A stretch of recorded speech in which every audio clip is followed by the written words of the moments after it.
अस्सलाम वालेकुम। Of the school के पॉडकास्ट सीरीज़ की आज 20वीं एपिसोड है और आप देख सकते हैं कि ये नया सेट है हमारा और एक नए मेहमान भी हैं हमारे साथ, राना मोहम्मद आसिफ साहब। राना साहब जो है वॉइस ऑफ अमेरिका से के साथ काम कर रहे हैं। इनका एक बहुत ही शानदार सहाफ़ती करियर है। उससे बढ़कर ये हमारे दोस्त हैं। इनकी जो मशागिल है वो बहुत हमसे मिलते जुलते हैं। मज़हब में ख़ासी दिलचस्पी है, तारीख़ पर खासा अबूर है, अदब पर बड़ी गहरी नज़र है। राना साहब बहुत शुक्रिया आपकी आमद का। वैसे तो आप इस स्टूडियो में कई दफ़ा आए, लेकिन आज ये जो नया सेट हमने यौम आज़ादी के मौके पर लगाया है, कैसा लग रहा है आपको? बहुत आपका बहुत अच्छा है और आपके पॉडकास्ट भी बहुत अच्छे हैं और देखते हैं कि आज यौम आज़ादी की बरकत से हम कितनी आज़ाद गुफ्तगू कर पाते होती है।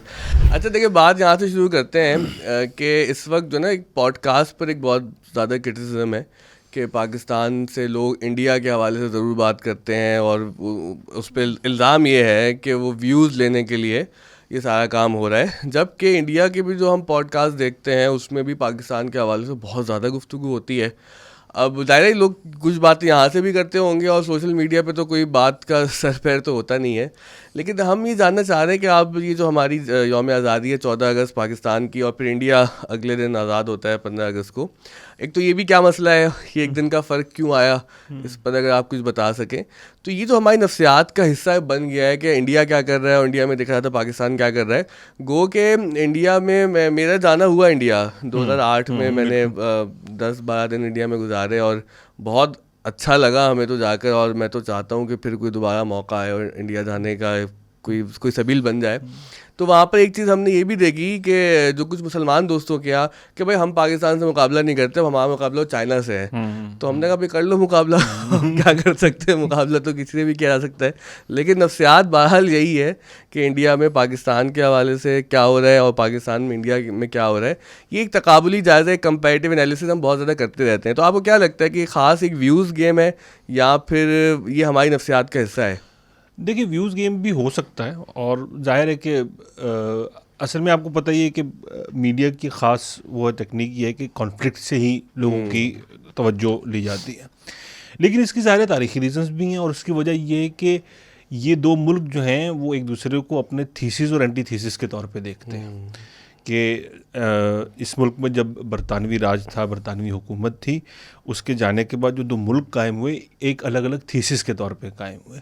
तो एक बुनियादी वजह इसकी वो तारीख़ी रीज़न भी है क्योंकि जो एक कौमियत का तसव्वुर, एक इंडियन नेशनलिज्म का तसव्वुर था, इंडिया जो है उसको रिप्रेजेंट करता है और पाकिस्तान अपनी उस आइडियोलॉजी को रिप्रेजेंट करता है जिसमें वो टू नेशन थ्योरी या मुसलमानों के लिए अलग वतन होने की जो भी नज़रियाती वजूह बयान की गई थी। तो एक थीसिस और एंटी थीसिस होने की वजह से भी कि देखो हम अगर साथ रहते तो ये होता, तो हम ये ना होता, और मतलब जैसे यहाँ पाकिस्तान में अक्सर कहा जाता है कि अगर ये तकसीम ना हुई होती तो देखेंगे मुसलमान वो जिस हाल में है वहाँ पे और आज क्या सूरत हाल है, एक ये तनाजुर भी है। और इंडिया हमेशा जाहिर है कि वो इसको इस तनाजुर में पेश करता है कि देख लीजिए, आपने एक मज़हब की बुनियाद पे, शनाख्त के बुनियाद पे एक मुल्क बनाया था, मजहबी शनाख्त की बुनियाद पे, तो उसका नताइज ही आपके सामने है। लेकिन इसमें एक बहुत बुनियादी बात जिसको मैं समझता हूँ कि हमेशा नहीं हो पाती, और वो ये कि जब हम इंडिया कहते हैं तो इंडिया बहुत बड़ा है। मतलब इंडिया को जो रिप्रेजेंट करता है, आमतौर पे हम जिस इंडिया को जानते हैं वो सिर्फ नॉर्थ इंडिया ही है बुनियादी तौर पे, जिसको हिंदी बेल्ट भी कहा जाता है या काऊ बेल्ट भी कहा जाता है। तो वो रिप्रेजेंट करता है। वो अलग बात है कि अब उसका जो नॉर्थ इंडिया की जो ये सोच है या आहिस्ता आहिस्ता हिंदुस्तान के अंदर ये वाली फ़िक्र है, या आहिस्ता आहिस्ता हिंदुस्तान में बहुत मजबूत होती जा रही है। लेकिन ओवरऑल हम बहुत जनरलाइजेशन नहीं कर सकते। ये जो ख़ास तौर पे वाला जो हिस्से तकसीम हुए या जो पार्ट्स इंडिया के तकसीम में ज़्यादा रेलेवेंट थे, वहाँ ये ज़्यादा बहस आपको नज़र आती है। हाँ, ये बड़ा एक अहम मसला है कि जो नॉर्थ इंडिया है उसी को ही पूरा इंडिया समझा जाता है आमतौर पर। अच्छा, ये बताएं कि जो हमारा पाकिस्तान मुल्क बनता है 47 में और इंडिया भी ज़ाहिर साथ ही आज़ाद होता है, तो जो फॉर्मेटिव ईयर्स हैं हम दोनों के, और उसके हवाले से बहुत ज़्यादा तकाबुली जायज़ा लिया जा रहा है। आपने वॉइस ऑफ अमेरिका के लिए एक बहुत ही शानदार डॉक्यूमेंट्री बनाई पाकिस्तान के शुरू के 10 सालों के हवाले से, कि हाँ कि क्या सियासी स्ट्रक्चर था, क्या मसाइल थे, क्योंकि उसकी दूसरी एपिसोड अभी तक नहीं आई, हम सब उसके मुंतज़िर हैं। आपके जो उमैर बिन रियाज साहब उसके प्रोड्यूसर थे और आप रिसर्चर थे। बहरहाल वो भी बहुत अच्छी डॉक्यूमेंट्री, अगर आप जाएँ तो वॉइस ऑफ अमेरिका के पेज पर ज़रूर देखें। उसमें हमने बहुत कुछ सीखा कि जो पाकिस्तान के फॉर्मेटिव ईयर्स थे उसमें सियासी मसाइल थे क्या। अगर हम क्विकली उस तरफ चलें कि जो शुरू के 10-12 साल हैं, सियासी जो ढांचा है पाकिस्तान का और इंडिया का, ज़ाहिर है उसके आपको सियाको सबाक भी बताना पड़ेगा कि ये सब कुछ हुआ क्यों। तो ये क्या मसाइल थे हमारे चीज़ा जो हमने शुरू में फेस किए? वो ज़ाहिर है, आप देखें अब हिस्ट्री जो है ना वो बहुत मतलब पेचीदा सब्जेक्ट है, और उस पे ऊपर बात करते हुए मतलब वो एक E.H. कार जो बहुत मशहूर हैं, गालिबन उनका नाम मैं शायद सही ले रहा हूँ, व्हाट इज़ हिस्ट्री के नाम से उनका एक बड़ा क्लासिक मजमून है। तो उन्होंने ये कहा था कि देखें आप बेटर बाइज्ड हिस्ट्री बयान कर सकते हैं जिसमें बेटर बायसेस हों, यानी बेहतर जानिबदारियाँ हों। तो मसला इसका ये है कि देखें ये जो सूरत हाल फॉर्मेटिव ईयर्स में हुई पाकिस्तान के या हिंदुस्तान के भी, उसका ताल्लुक और वो नफ्सियात में अब तक हमारे मौजूद है एक दूसरे को देखने की, जो भी आप बात कर रहे थे ना कंपैरिजन, ये सारा उसका ताल्लुक उस बहुत पीछे तो हम नहीं जानते। दिलचस्प बात यह कि ये हिंदुस्तान पर हुकूमत तो 1857 के बाद तकरीबन ब्रिटिश गवर्नमेंट की तय हो चुकी थी, अंग्रेज़ इस पर हुक्मरान बन चुके थे, लेकिन इन 100 सालों के अंदर 100 साल गुजारने के बाद जब वो जाने लगे तो इतनी अचानक गए और इस तरह गए कि फरवरी 1948 में वहाँ बरतानिया में तब्दीली हुई, लिबरल पार्टी की हुकूमत आई और उन्होंने आके ऐलान किया, वज़ीर-ए-आज़म एटली ने फरवरी 1948 में, कि हम हिंदुस्तान को जो है, लेबर पार्टी ने ऐलान किया कि हम हिंदुस्तान को आके वो कर देंगे, तकसीम कर देंगे, यानी जार चले जाएंगे हिंदुस्तान से और हुकूमत ट्रांजिशन हो जाएगी, यानी हुकूमत हम मुंतकिल कर देंगे। और उस किसको मुंतकिल करेंगे ये तय करने के लिए कहा कि ये हम 48 फरवरी 48 से पहले ये तय कर देंगे। और होता ये है कि इसी दौर में लॉर्ड वॉविल जो ज़माने में वाइसरॉय थे उनको बुला लिया जाता है वापस, और 22 या 23 मार्च को लॉर्ड माउंटबेटन जो कि हिंदुस्तान के आखिरी वाइसरॉय हैं उनको भेज दिया जाता है। अब यहाँ जो क़यादत थी, मुताले पाकिस्तान वाले लॉर्ड जी लॉर्ड माउंटबेटन, और वो जिन लोगों ने क्राउन सीरीज़ अगर देखी होगी हाल दिनों में उसमें भी उनका जिक्र है।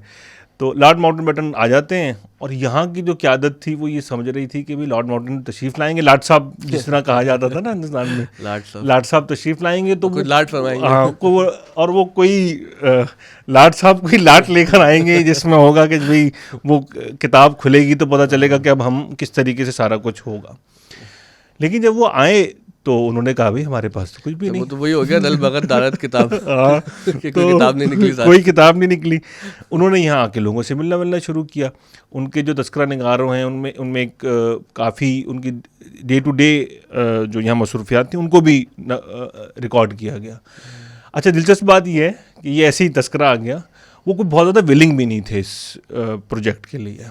वो बहरिया एडमिरल थे वो, और वो अपनी अच्छी खासी बहरिया के बाद जो पॉज लिया मैं परेशान हो गया था उससे। मतलब वो उस वक्त की जो बहरिया थी उसके साथ एडमिरल थे और वो अपनी अच्छी फौजी ज़िंदगी को एंजॉय कर रहे थे वो। तो लेकिन अब वो फौजी ज़िंदगी एंजॉय करते करते उनको जो नया असाइनमेंट दिया गया तो वो थोड़े से इसमें रिलेक्टेंट भी थे, लेकिन बहरहाल उन्होंने इस असाइनमेंट को कबूल कर लिया और वो आ गए और यहाँ आकर उन्होंने मुलाकातें वगैरह शुरू की। और मुलाकातें करते करते इन शॉर्ट अगर हम कहें तो जून में आकर उन्होंने वो प्रोग्राम रिवील किया कि भाई हम इसको तकसीम कर देंगे। अब मसला ये था, इसमें लास्ट डे ऑफ राज के नाम से एक किताब है, उसमें भी ये बात, और कई लोगों ने इसको लिखा है कि उन्होंने आगे कहा 3 मार्च को, जो 3 मार्च से पहले उन्होंने ये कहा कि भाई ये जो हम तकसीम करने जा रहे हैं इस पर आप बस इत्तेफाक कर लें।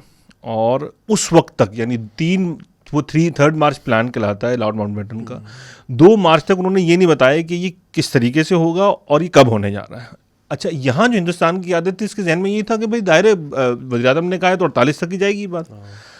और उन्होंने 3 जून को आके अचानक इंकशाफ किया कि भाई ये जो होना है इसके लिए सिर्फ आपके पास जो है आप लगा लें जून से लेकर अगस्त तक का वक्त है और अगस्त में हम इसको कर देंगे ये काम। ये बात ठीक है, कुछ लोग कहते हैं कि वो गर्मी बहुत लगती थी हिंदुस्तान में। मतलब हो सकता है ये रीज़न भी हो कि उनको गर्मी लगती हो, लेकिन यहाँ खैर उनको गर्मी लगती हो ना लगती हो, लेकिन हमें उन्होंने जिस गर्मी का शिकार किया आगे जाके, वो 72 दिन का 70-72 दिन का आपको वक्त मिला और उसमें ये तय हुआ कि जनाब एक बाउंड्री कमीशन बनेगा, क्योंकि उस तकसीम के जो मंसूबे थे उसके तहत 2 सूबों की तकसीम होनी थी बाकायदा, बंगाल की और पंजाब की।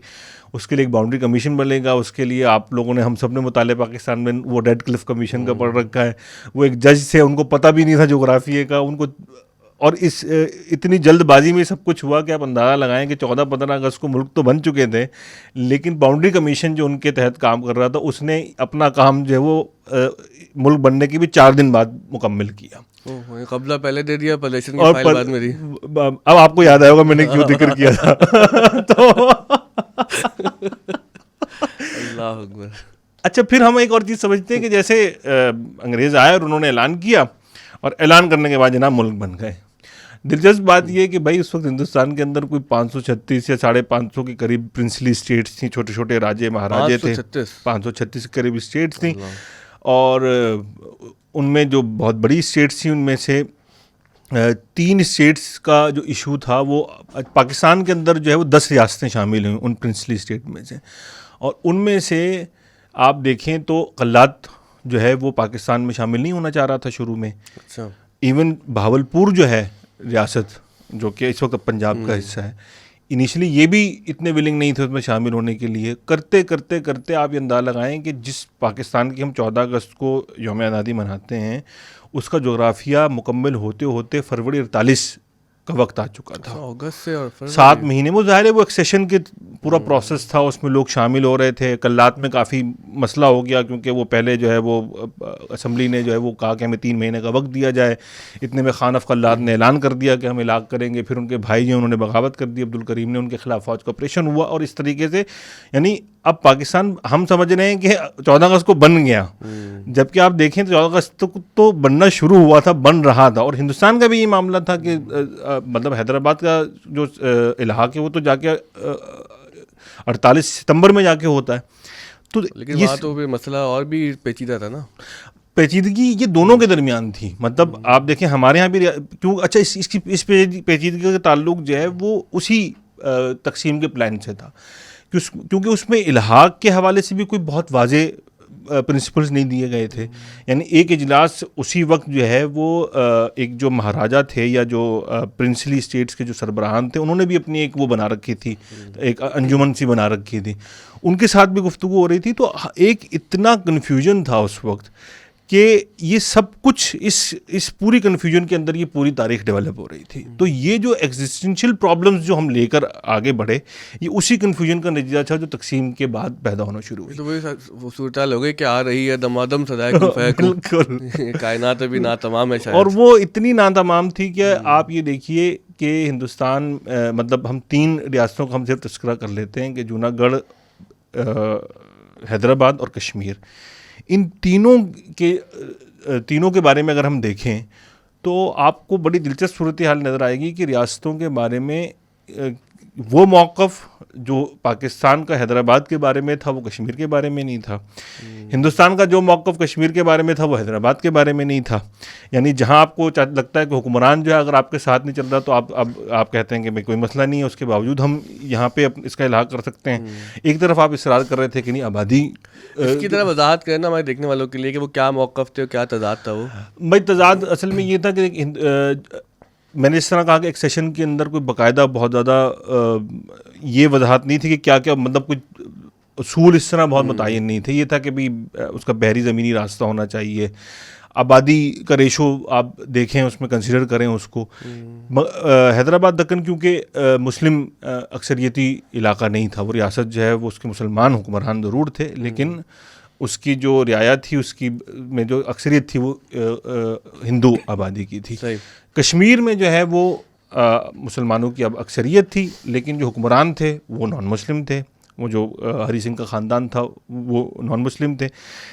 जूनागढ़ के अंदर भी ये मामला था कि जूनागढ़ के जो हुक्मरान थे नवाबीन जो थे वो सारे के सारे जो हैं वो मुसलमान थे, लेकिन जो नीचे उनकी जागीरों में तकसीम हुई हुई जो रियासत थी उसमें जो अक्सरियत थी वो हिंदुओं की थी। तो इस वजह से एक बहुत बड़ा प्रॉब्लम ये क्रिएट हुआ कि अब किस मामले में कहाँ हम सिर्फ जो एक्सेशन का जो यानी इल्हाक करने का जो इजहार किया जाएगा हुकूमत के हुक्मरान की तरफ से कि वो दावत देगा कि अब हम आपके साथ हिस्सा शामिल हो जाएंगे, इसका एतबार किया जाएगा, या आप कहेंगे कि नहीं जी इन लोगों की राय मालूम की जाए जो लोग रहना चाहते हैं जमहूरी उसूलों पर होगा। तो तीनों में कोई कंसिस्टेंसी नज़र नहीं आती आपको। कश्मीर में महाराजा 3 महीने तक पजल रहे कि क्या करें कश्मीर, क्योंकि वो समझते थे कि भाई अगर मैं पाकिस्तान के साथ जाऊंगा तो मुसलमान मुल्क है, आज़ादी का, और शुरू में कई मौरखीन ने ये लिखा है कि वो आज़ाद एक स्टेट के ख़्वाहां थे, लेकिन उनको मसला ये था कि आसपास जितने बड़े ममालिक थे उनको शायद उनका वजूद तस्लीम करेंगे भी या नहीं करेंगे। फिर इंडिया के साथ एक बड़ा मतलब एक इंडिया जब मुल्क इमर्ज होगा उसके साथ वो दुश्मनी रख सकते थे या नहीं रख सकते, तो ये सारे उनको इसका तजब्जुब का शिकार थे। फिर सबसे बड़ा प्रॉब्लम उनको ये था कि जो मुस्लिम अक्सरियती आबादी वो मेरे इस फैसले के साथ खड़ी होगी या नहीं खड़ी होगी, क्योंकि उनके खिलाफ पहले से एक एजिटेशन भी चल रही थी। ये क्या नुकता है कि अगर मुस्लिम अक्सरियती आबादी है तो ज़ाहिर हमारा तो जिस तरह का जहन बना हुआ है चीज़ों में वो ये है कि भाई वो ज़ाहिर पाकिस्तान की तरफ ही आएंगे, तो उनको उस आबादी से ये खदशा क्यों लागता? उनको ये खदशा था कि अगर मैं इंडिया के साथ जाता हूँ तो मेरे खिलाफ जो है वो एक एजिटेशन हो जाएगी, जो कि पहले से कश्मीर में जो है वो उससे पहले से ही एजिटेशन चल रही थी महाराजा के खिलाफ, और वो मतलब वहाँ कश्मीर के पॉलिटिकल इश्यूज अहम नुकता है कि पहले से एजिटेशन चल रही वो थी, कश्मीर की पाकिस्तान इंडिया के कॉन्फ्लिक्ट और तकसीम से हटकर वो कश्मीर की अपनी कौमी तहरीक थी, उसके यहाँ अपने बहुत से 1932 गालिबन 1930-32 में वो काफ़ी तहरीक मजबूत भी हो चुकी थी, तो वहाँ भी एक एजिटेशन चल रही थी। तो पोस्ट कॉलोनियलिज्म का मसला सबसे बड़ा यही होता है कि देखें अब हम जिस हिंदुस्तान को परसीव करते हैं ना कि वो तकसीम हुआ, वो हिंदुस्तान क्या जोग्राफी की किताब में या तारीख़ की किताब में उस तरह था, या हमारी जो जिस हिंदुस्तान को हम परसीव करते हैं वो ब्रिटिश इंडिया था, ये सवाल है। ये सवाल है ना, क्योंकि अगर आप उसको एक पूरा समझते हैं कि वो एक जोग्राफियाई इकाई थी, तो उसमें ये जो 500 रियासतें थी ये कैसे थी, फिर 1857 से पहले जो हिंदुस्तान का इंतज़ाम और इंसराम था वो एक जोग्राफिकल टर्म थी या वो एक इंतज़ामी टर्म थी? सवाल ये बुनियादी तौर पे एक मजहबी टर्म थी कि वो इटर्निटी के साथ जो जुड़ी हुई है, वो एक एक तीसरा डायमेंशन है उसकी। तो इस वजह से एक कन्फ्यूजन थी। अब हम ज़रा पाकिस्तान की तरफ आ जाते हैं कि पाकिस्तान में हुआ ये कि पाकिस्तान बुनियादी तौर पे जिन हिस्सों में पाकिस्तान बना, अब पाकिस्तान बनने के बाद जो सबसे बड़ा प्रॉब्लम ये पैदा हुआ कि अब तकसीम होनी थी, वसाइल की भी तकसीम होनी थी, हर एक चीज़ मसाइल की भी तकसीम होनी थी, और वसाइल की फ़ौज की तकसीम होनी थी, सब कुछ अब ऑन बोर्ड था। अंग्रेज़ ने एक बहुत इंटेक्ट सिस्टम बनाया था टू रूल इंडिया, और उसमें उसने किया यह था कि 1857 के बाद दिलचस्प काम उसने यही किया था कि लोगों की को रिप्रेजेंटेशन का पूरा एहसास दिया, और वो इस तरह दिया कि काउंसिल्स कायम करना शुरू की, और ये भी बहुत बाद में, यानी उनको समझ लें 20-22 साल में जब वो लड़ाई लड़ने के बाद उनको अंदाज़ा हुआ कि सिर्फ लड़ने से तो आप हुकूमत लंबी नहीं कर सकते। इस मामले में ब्रिटिश जो कॉलोनियलिज्म था वो बहुत, आप उसका अगर कंपैरिजन करेंगे दुनिया में तो वो बड़े जो है ना प्रोग्रेसिव किस्म, ये बड़े अजीब एक वो ऑक्सीमोरोन है, लेकिन वो बड़े प्रोग्रेसिव से कॉलोनाइजर्स थे। वो समझते थे कि भाई अब अगर आपने लोकल हकाइक को अगर नहीं अपने साथ मिलाकर चले आगे, उन्होंने सूबाई काउंसिल्स बनाना शुरू की, उन्होंने सूबाई सतह पर हुकूमतें बनाना शुरू की, लेकिन उसमें तरीका उन्होंने क्या रखा कि गवर्नर्स को उन्होंने ज़्यादातर इख्तियार दिए और जो ब्यूरोक्रेसी थी उसको मजबूत रखा, और जो काउंसिल्स थी या लेजिस्लेटिव असम्बलियाँ थी वो समझने एक तरीके की कमो बेश आप समझने बलदियाती चीज़ों को वो देखते थे। लोकल गवर्नमेंट उनको भी पसंद नहीं थी। लोकल गवर्नमेंट को आप देखिए उन्होंने दूसरी तरीके से इस्तेमाल किया ना। लोकल गवर्नमेंट को उन्होंने आपको सेंस ऑफ रिप्रेजेंटेशन तो दे दी, इख्तियार नहीं दिया। मेयर का तो मसला इतना पुराना है, ये मेयर का मसला इस तरह ही है, चला आ रहा है ना। अब उसका नतीजा ये निकला कि ब्यूरोक्रेसी बहुत मजबूत रही हमेशा से, क्योंकि ब्यूरोक्रेसी ही हुकूमत को चला रही होती थी, वही वो टूल था जो रूल करने के लिए इस्तेमाल होता था। कांग्रेस जो है वो पहले बन गई थी, और कांग्रेस जो है वो अंग्रेज़ ही ने एक पार्टी थी इस तजवीज़ के तहत बनाई थी कि पॉलिटिकल रिप्रेजेंटेशन देनी है लोगों को। ज़ाहिर है हमारे यहाँ तो पार्टी वगैरह का कोई तस्वुर नहीं था ना, हम तो एक यहाँ बादशाहतें थीं, यहाँ रजवाड़े थे, हमारे यहाँ तो कोई पार्लिमानी हुकूमत नहीं थी, हमारे यहाँ कोई वेस्ट मिनिस्टर नहीं था, पार्टीज़ बनना शुरू हुई। फिर हिंदुस्तान में अंग्रेज़ों के आने के बाद जो 2-3 बड़े मराकज़ थे, वहाँ पे तालीम आने के बाद जब लोग गए सिस्टम से, मतलब कलकत्ता में जो लोग थे उन्होंने जाना शुरू किया, अंग्रेज़ों का पूरा निज़ाम समझना शुरू किया, तो एक क्लास पैदा होना शुरू हुई जो कि एक मिडिल क्लास थी, जो पोलिटिसाइज क्लास होती है ना, कदरे जो चीज़ों को अपने राइट्स के बारे में सोचती है, इन चीज़ों के बारे में सोचती है, एक प्रोफेशनल क्लास तैयार होना शुरू हुई। तो कांग्रेस, इब्तिदाई कांग्रेस ही उनको रिप्रेजेंट कर रही थी और कांग्रेस ही के ज़रिए से वो अपनी रिप्रेजेंटेशन का ये खला जो था उसको पूरा कर रहे थे। रफ्ता रफ्ता बात यहाँ तक पहुँची कि अब कांग्रेस की सूरत में एक बाकायदा पॉलिटिकल आवाज़ हमें नज़र आने लगी कि वो पैदा हो गई है। कुछ अरसे बाद उसमें जब ये एहसास पैदा होना शुरू हुआ लोगों में, ज़ाहिर मुसलमान भी थे, जो मुसलमानों को अपनी रिप्रेजेंटेशन का ख्याल था, और मुसलमानों के साथ 2 मसाइल थे उस वक्त में, क्योंकि उनको एक एहसास था इस बात के डिप्राइव होने का कि हम तो, हमारे हाथ से तो हुकूमत गई है, क्योंकि हम तो हुक्मरान थे इस खित्ते के। दूसरा ये एहसास उनको था कि भाई हमें, आप मुग़ल बादशाहों की बात, मुग़ल बादशाहों या पूरा जो माजी था हिंदुस्तान में, दूसरा उनमें ये एहसास भी था कि हमारी जो रिप्रेजेंटेशन है, क्योंकि 1857 की जो म्यूटनी है, जिसको म्यूटनी कहते हैं, हम उसको जंग आज़ादी भी कहते हैं, बाद लोग उसको गदर भी कहते हैं, उसको जो बगावत हिंद वाली, बगावत हिंद वाली जो बगावत थी, उसमें जो लीड किया था वो तो मुसलमानों ने किया था, और उसका पीछे बादशाहत का इंस्टीट्यूशन खड़ा हुआ था ना, तो उनको ये एहसास भी था कि हमें रिप्रेजेंटेशन नहीं मिल रही है। अब यहाँ दिलचस्प बात ये कि जहनी तौर पर हम, यानी हिंदुस्तान के जो लोग थे उस वक्त, गैर मुनक़सिम हिंदुस्तान जिसको हम कहते हैं, हम रियासत बरतानिया की मुस्तकिल हैसियत को तस्लीम कर चुके थे, और उसमें रहते हुए अब एक पॉलिटिक्स हो रही थी, जो कुछ पॉलिटिक्स हो रही थी। अच्छा, उसमें फिर एक बड़ी पेचीदा सी एक पूरी बहस है कि वो क्या क्या हुआ। आखिरी किस्त में क्या हुआ? आखिरी किस्त में ये हुआ कि जब पाकिस्तान बना तो वो जो पूरा एक निज़ाम ब्यूरोक्रेसी का कायम किया गया था, उसमें से हमें एक बहुत कम हिस्सा मिला।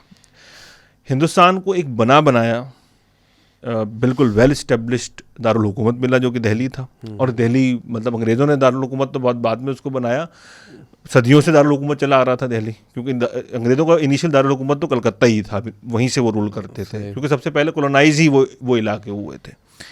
हमारे पास कोई दारुल हुकूमत नहीं था पाकिस्तान के पास।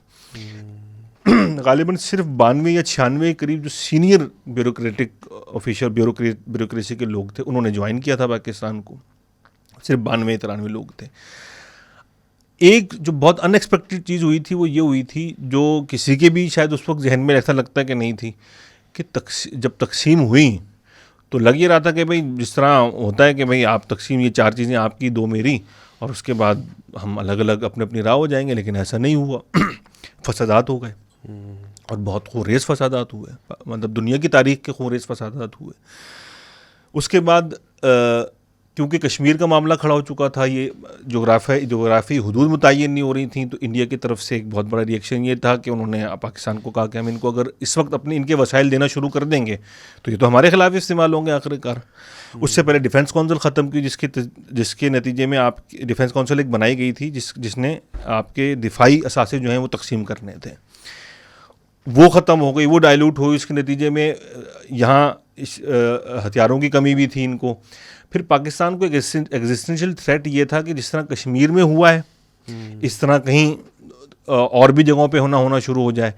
और कांग्रेस ने हमेशा से इस तरह यानी स्टेटमेंट देते रहे, मतलब ये बात आपने अक्सर सुना होगा, मौलाना अबुल कलाम आज़ाद की पेशगोई का तस्करा होता रहता है, इवन नेहरू भी ऑन बोर्ड थे, कहते रहे कि ये मुल्क तो इतना वाइबल ही नहीं है, ये नहीं चल पाएगा। ये नफ्सियात भी यहाँ कार फरमा थी, जिसको यूज़ किया बाद में लोगों ने बहुत ज़्यादा। तो इन हालात में पाकिस्तान कायम तो हो गया, बन तो गया, जिसके बारे में ख़ुद कायद-ए-आज़म ने कहा था, मौत ईटन मुझे मिला है, मतलब कटा फटा पाकिस्तान मुझे मिल गया। और अब यहाँ पे एक मसला था कि इसको कैसे एडमिनिस्ट्रेट करें। कांग्रेस के पास एक वैरायटी ऑफ लीडरशिप थी, उनके पास बहुत बड़ी रिप्रेजेंटेशन थी। फिर वो मुसलसल कई इलेक्शंस, क्योंकि वो लड़ चुके थे और वो ऑन ग्राउंड मोबिलाइजेशन भी करते थे और मिलते भी थे और सब कुछ करते थे। मुस्लिम लीग कदरे जो है एक ग्रो एक एलीट का एक संभलने की अंजुमन थी। 1940 के बाद वो अवामी सतह पर मुतहरिक होना शुरू हुई है। इसीलिए आप देखें तो हमारे पॉलिटिकल जो हमारा कैडर था, यानी ये जो हम वो आप जिस डॉक्यूमेंट्री का हवाला दिया उसमें कई मतलब साहिब राय अफराद जो लोग थे उन लोगों ने इस पर बड़ी तफसील से बात की है कि हमारे पास पॉलिटिकल कैडर ही नहीं था।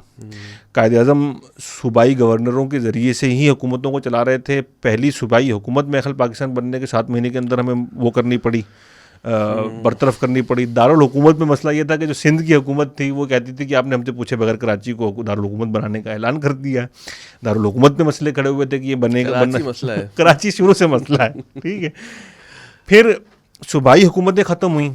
मेरे ख्याल शुरू के चंद बरसों के अंदर 10 हुकूमतें सूबाई तब्दील हुई। KPK की हुकूमत उस वक्त तो वो फ्रंटियर NWFP था, उसमें डॉक्टर खान साहब की हुकूमत थी। डॉक्टर खान साहब उस हुकूमत उस रिप्रेजेंट करते थे उस फिक्र को जो कहते थे कि हिंदुस्तान की तकसीम गलत है।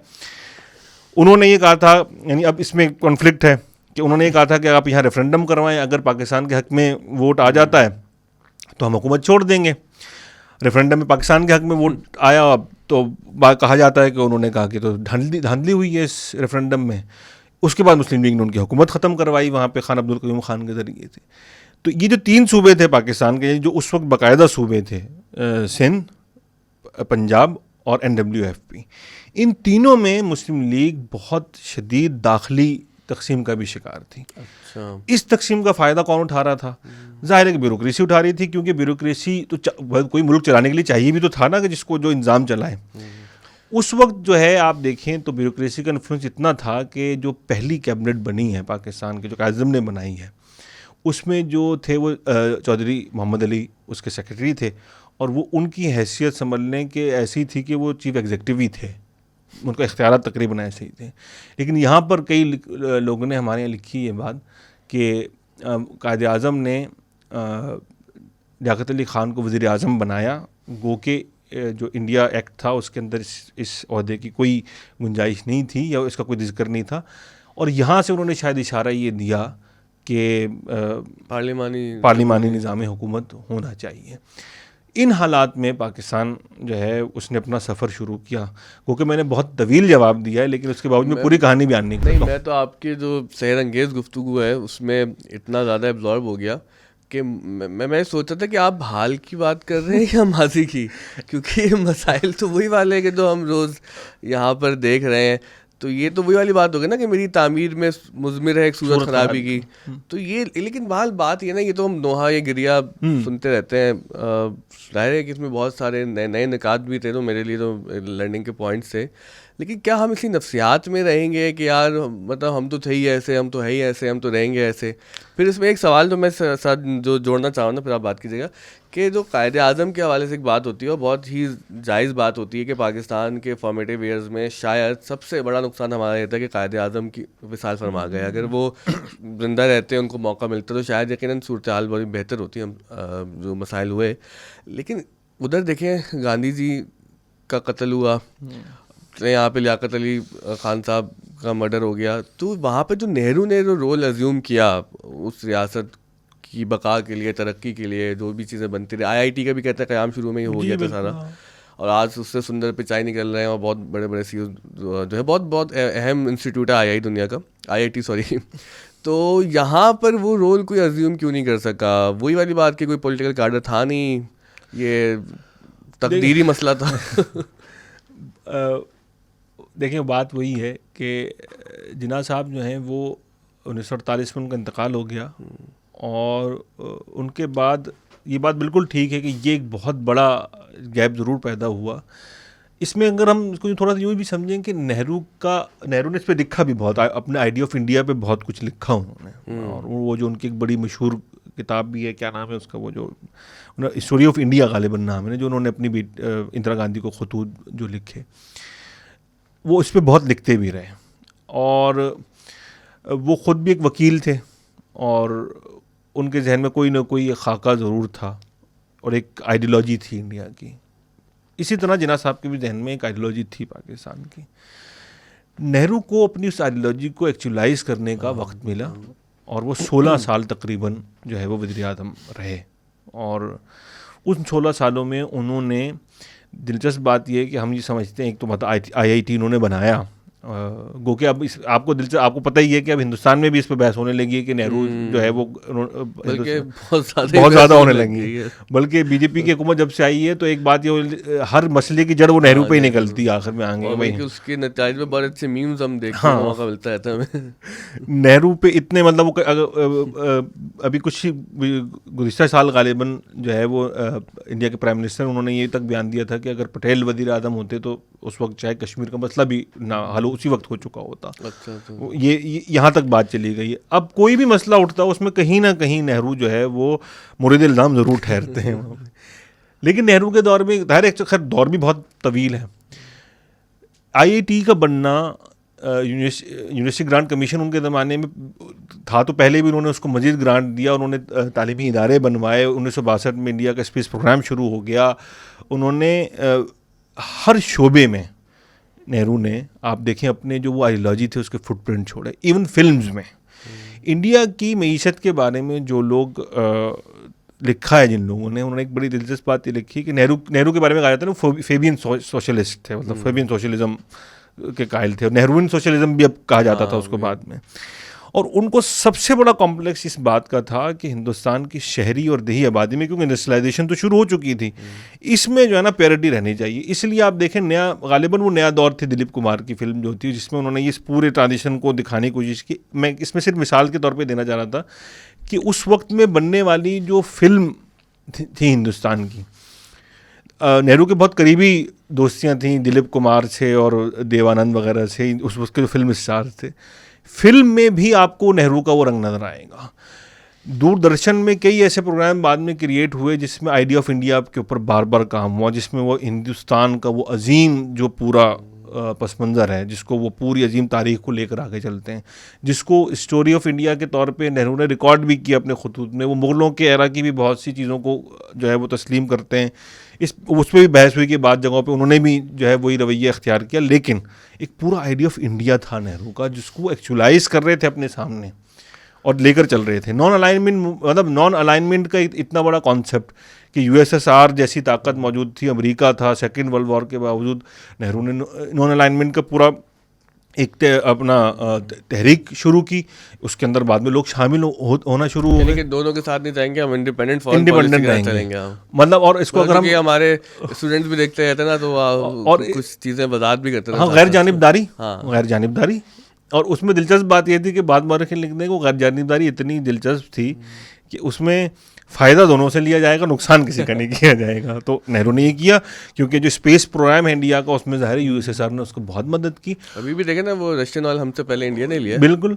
और दिलचस्प बात ये कि 70s तक भी India one of the largest country था जो कि अमेरिका से आर्म्स की और जो दिफाई मदद ले रहा था। अच्छा, आर्म्स कह रहे हैं, मुझे आर्म लगा। नहीं, वो हमारे पास ही थे, वो हमेशा से हमारे पास ही रहे।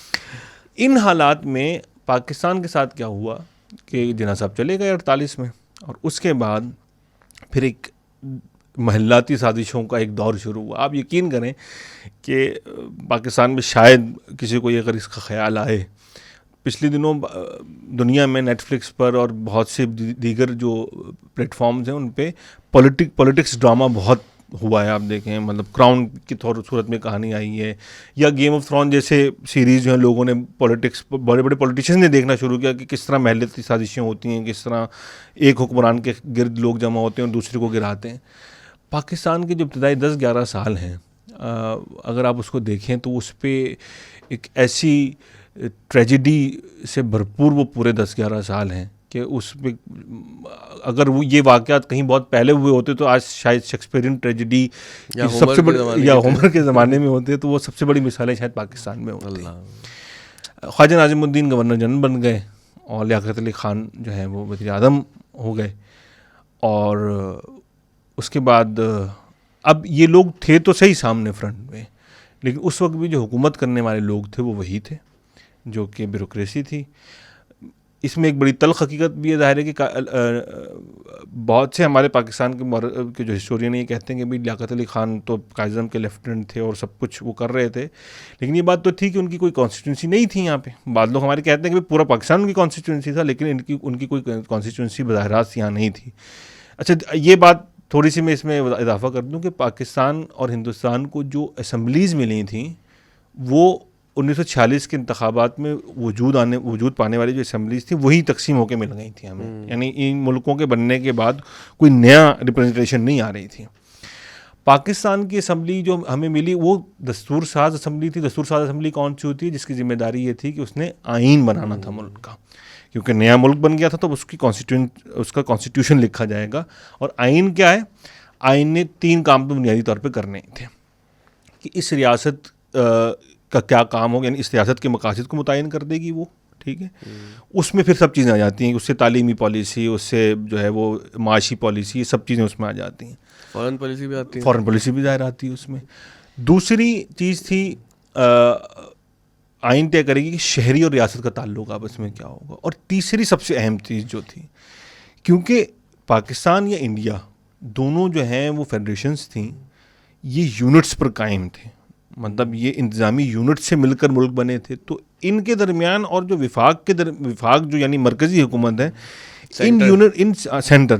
इन दोनों के दरमियान क्या ताल्लुक़ होगा, इसका तयन जो है वो आइन ने करना था। तो इसलिए ये बहुत ज़रूरी चीज़ थी। हिंदुस्तान ने ये मसला हल कर लिया 48-49 में, जबकि उनके यहाँ एक बहुत बड़ा प्रॉब्लम ये क्रिएट हुआ कि वहाँ कास्ट सिस्टम की वजह से कॉन्स्टिट्यूशन में, क्योंकि आपको पता है कि हिंदुस्तान के अंदर एक सदियों से चलता हुआ कास्ट सिस्टम था, उस कास्ट सिस्टम को किस तरीके से इस कॉन्स्टिट्यूशन में उससे पैदा होने वाले मसाइल को किस तरीके से एड्रेस किया जाए। और आप बहुत पेचीदा मसाइल हैं, बहुत पेचीदा मसाइल हैं। और इसके लिए उन्होंने एक बड़ा ज़बरदस्त काम ये किया कि देखें, अब डॉक्टर अम्बेडकर, भीमराव अम्बेडकर जो हैं, उन्हीं की सरबराही में जो है वो कॉन्स्टिट्यूशन कमेटी बन गई। और उसमें वो पढ़ने वाली तारीख है, मतलब तारुफ भी बता दें हमारे। तो असल में हम पॉडकास्ट ही करते हैं मेनली जो हमारे ऑफ द स्कूल के अपने स्टूडेंट्स हैं, ज़ाहिर है वो भी देखते हैं, और जो लोग दुनिया भर में देखना चाहें, तो हम उस इल्ज़ाम से मुबर्रा है कि हम ये व्यूज़ के लिए बना रहे हैं इंडिया वालों के लिए। हम अपने जो हमारे 2600 स्टूडेंट पढ़ रहे हैं ऑफ द स्कूल में, उनको दिखाना चाह रहे हैं प्राइमरीली। मतलब अम्बेडकर जो है वो रिप्रेजेंट करते थे, बहुत इन शॉर्ट अगर हम बात करें कि अम्बेडकर जो है जो हिंदुस्तान में उस वक्त जिनको, मतलब माजी में जिनको शूदर भी कहा जाता था या जिनको जो है अछूत कहा जाता था, ज़ाहिर है कि वो ये डेरोगेटरी टर्म्स थे उन लोगों के लिए। जो शेड्यूल्ड कास्ट जिनको बाद में कहा गया, या वो पसमानदा तबका थे, क्या कहते हैं, पिछड़े जो लोग थे ना, उन लोगों की रिप्रेजेंटेशन, वो उनको रिप्रेजेंट करते थे। खुद एक बहुत बड़े कानूनी दिमाग था उनका, उन्होंने बहुत एक जिसे कहते हैं कि स्ट्रगल करके अपना हिंदुस्तान की सियासत में और उस पूरी क्लास में अपनी जगह बनाई थी। यानी आप सोचिए कि जिस आदमी के हाथ का पानी कोई ना पीता हो, उसके लिखे हुए आइन के ऊपर आज दुनिया की 1.5 अरब आबादी जो है वो उसका सब कुछ मदार है, तो कैसा आदमी होगा वो। खैर उनके नज़रियात भी थे अपने, सब कुछ था। उन्होंने वो एक, आज तो इंडिया में एक समझ लें कि वो एक है, उनकी एक हैसियत जो है वो एक मतलब एक पैरल तो मैं इसलिए नहीं कहना चाह रहा, लेकिन वो गांधी ही हैं एक तरीके से देखा जाए तो, एक उनकी वो हैसियत है। उन्होंने उस कॉन्स्टिट्यूशन को लिखा और वो सब ये मसाइल एड्रेस हुए। अच्छा, अब हम इसमें नहीं पढ़ेंगे कि वो अमलन एड्रेस हुए या नहीं हुए, ठीक है, ये एक बात की बहस है, थ्योरी पे रहेंगे। कॉन्स्टिट्यूशन बन गया। पाकिस्तान में कॉन्स्टिट्यूशन बनने के लिए लियाकत अली ख़ान के ज़माने से, और इसमें मैं कोशिश ये करूँगा कि हम डॉक्टर सफदर महमूद ने एक बहुत अच्छी किताब ये लिखी थी, मुस्लिम लीग का दौरे हुकूमत।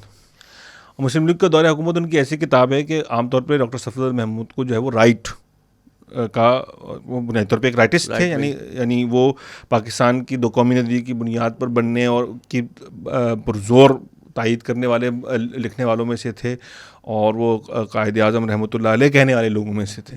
लेकिन इस किताब में अगर आप देखें तो ये उन्होंने पूरा वो मंजर खींच दिया है कि उस वक्त मुस्लिम लीग के अंदर मसाइल क्या थे। मुस्लिम लीग के मसाइल ये थे कि एक बुनियादी बेसिक प्रिंसिपल कमेटी बनाई गई थी, उसने ये तय कर दिया था कि भाई अब सूबों का मसला पाकिस्तान में बड़ा अजीब व गरीब था। पाकिस्तान को 2 सूबे ऐसे मिले थे जिनकी आबादी बहुत थी, एक पंजाब और एक बंगाल। अच्छा, बंगाल भी होता। अच्छा, अब जब यकसा नुमाइंदगी की बात की जाती थी तो अच्छा, बंगाल वालों को शुरू से ही एक बात का रिजर्वेशन थी कि भाई आपके सारे हुकूमती मरकज़ तो जो हैं वो वेस्ट पाकिस्तान में, वेस्ट पाकिस्तान उस वक्त नहीं कहलाता था बहरहाल, वेस्ट पाकिस्तान 1 यूनिट बनने के बाद पाकिस्तान कहलाना शुरू हुआ, वेस्ट और ईस्ट पाकिस्तान, उस वक्त ईस्ट बंगाल ही कहलाता था। 56 में गालिबन जब 1 यूनिट बन गया है तो उसके बाद पाकिस्तान, ईस्ट पाकिस्तान, वेस्ट पाकिस्तान कहलाने लगा। सब कुछ हुकूमती मराकज़ यहाँ पे थे और आबादी उनकी जो है वो ज़्यादा थी पाकिस्तान से। पंजाब की रिजर्वेशन हमेशा ये रही कि अगर आप तमाम सूबों को यकसा नुमाइंदगी की बात करेंगे तो पंजाब जो है वो तो इकनॉमिक तौर पे भी हब है और आबादी भी ज़्यादा है। और अगर आप देखें तो आखिरी वक्त में जो तहरीक पाकिस्तान जिसको हम पढ़ते हैं उसमें जो पंजाब के लोग हैं जो पंजाब की वो क्लास है, जो हम उसकी बात नहीं कर रहे हैं, रूलिंग क्लास जो थी वो तो पाकिस्तान के हक़ में बहुत आखिर में आई, जब उसने देखा कि ये पाकिस्तान बनने वाला है तो वो इस कश्ती पे सवार हो गई। यहाँ की जो मिडिल क्लास वगैरह थी इसमें बहुत किरदार अदा किया था। मैं बात भूल गया अपनी। आप बताया था ईस्ट पाकिस्तान और वेस्ट पाकिस्तान हुआ 1 यूनिट के बाद ना। यहाँ मतलब यहाँ कॉन्स्टिट्यूशन मेकिंग में मसला ये आ रहा था कि फिर इस मसले को हल किस तरह किया जाए। इस मसले को हल इस तरह किया गया कि पैरिटी का एक असूल मुतारिफ करवाया गया। मुझे लग रहा है आपने इम्तिहान लिया कि मैं सुनना नहीं सुनना, ये टीचर करते ना क्लास के अंदर क्या बताओ क्या बात हुई थी आखिरी। पैरिटी में ये किया कि आपने कहा जी ठीक है ईस्ट और वेस्ट पाकिस्तान को बराबर बराबर नुमाइंदगी देते हैं। इसके साथ एक मतलब ईस्ट पाकिस्तान यानी ईस्ट बंगाल का और था, और वो ये था कि उनको ज़ुबान के ऊपर इशू था और ये ज़ुबान की एजिटेशन उनकी पाकिस्तान बनने से पहले चल रही थी। और ये हिंदुस्तान में कई जगहों पे ये मसला हुआ, मतलब आसाम में भी ये झगड़ा हुआ। आज नॉर्थ ईस्ट, हमारे यहाँ नॉर्थ ईस्ट इंडिया जो है वो जो रियासतें हैं खबरों में भी है, वो खबरों में हैं, वहाँ भी ज़बान का मसला रहा। तो इस ज़बान का मसला भी क्रिएट हुआ जिसमें आप देखें कायद-ए-आज़म ने जाके वहाँ ऐलान किया कि जनाब उर्दू ज़बान होगी। वो फिर पूरी एक पूरा दौर चला। 52 में जाके मसला किसी हद तक हल हो गया, लेकिन उस वक्त तक वो मसाइल और पेचीदा हो चुके थे। तो ये एक तो हम इस मसले को हल नहीं कर सके, यानी जो यूनिट्स थे, और 2 बड़े यूनिट जो है ऐसा लगता है कि आमने सामने आके खड़े हो गए थे। इस मसले को कौन हल कर सकता था?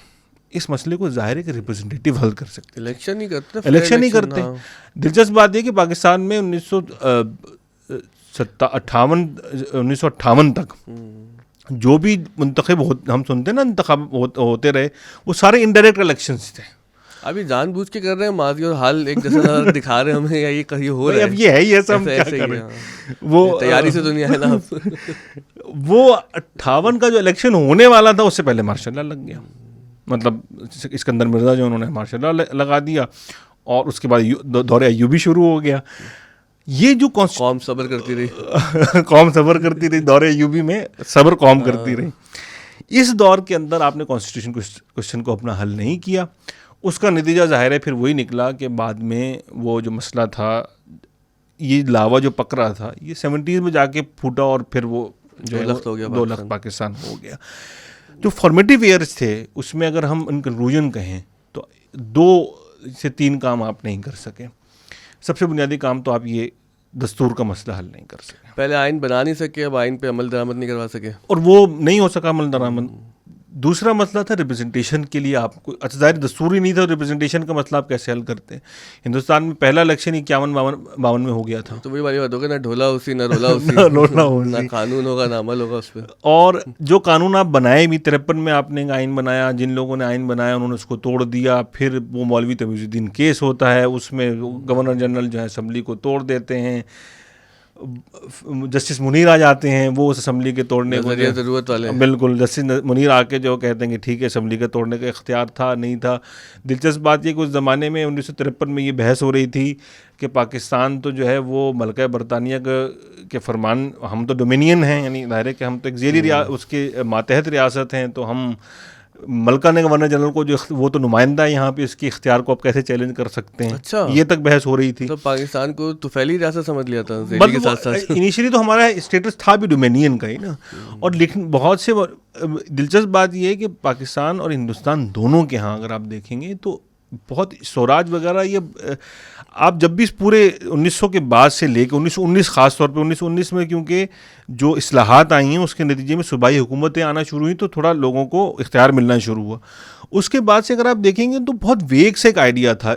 पाकिस्तान समझता था कि इंडिया और ऑस्ट्रेलिया और कनाडा जैसी रियासतें ही होंगी ये, जिसमें सरबराह रियासत जो है वो मलकई रहेंगी या बरतानवी हुक्मरान फरमा रवाई रहेगा, और हम सिर्फ अपनी इंतजामी जिम्मेदारियाँ अदा करते रहेंगे। वो तो रफ्ता रफ्ता फिर वो वर्ल्ड वॉर 2 और उससे पहले के जो हालात पैदा हुए उसने चीज़ों को ज़्यादा तब्दील कर दिया।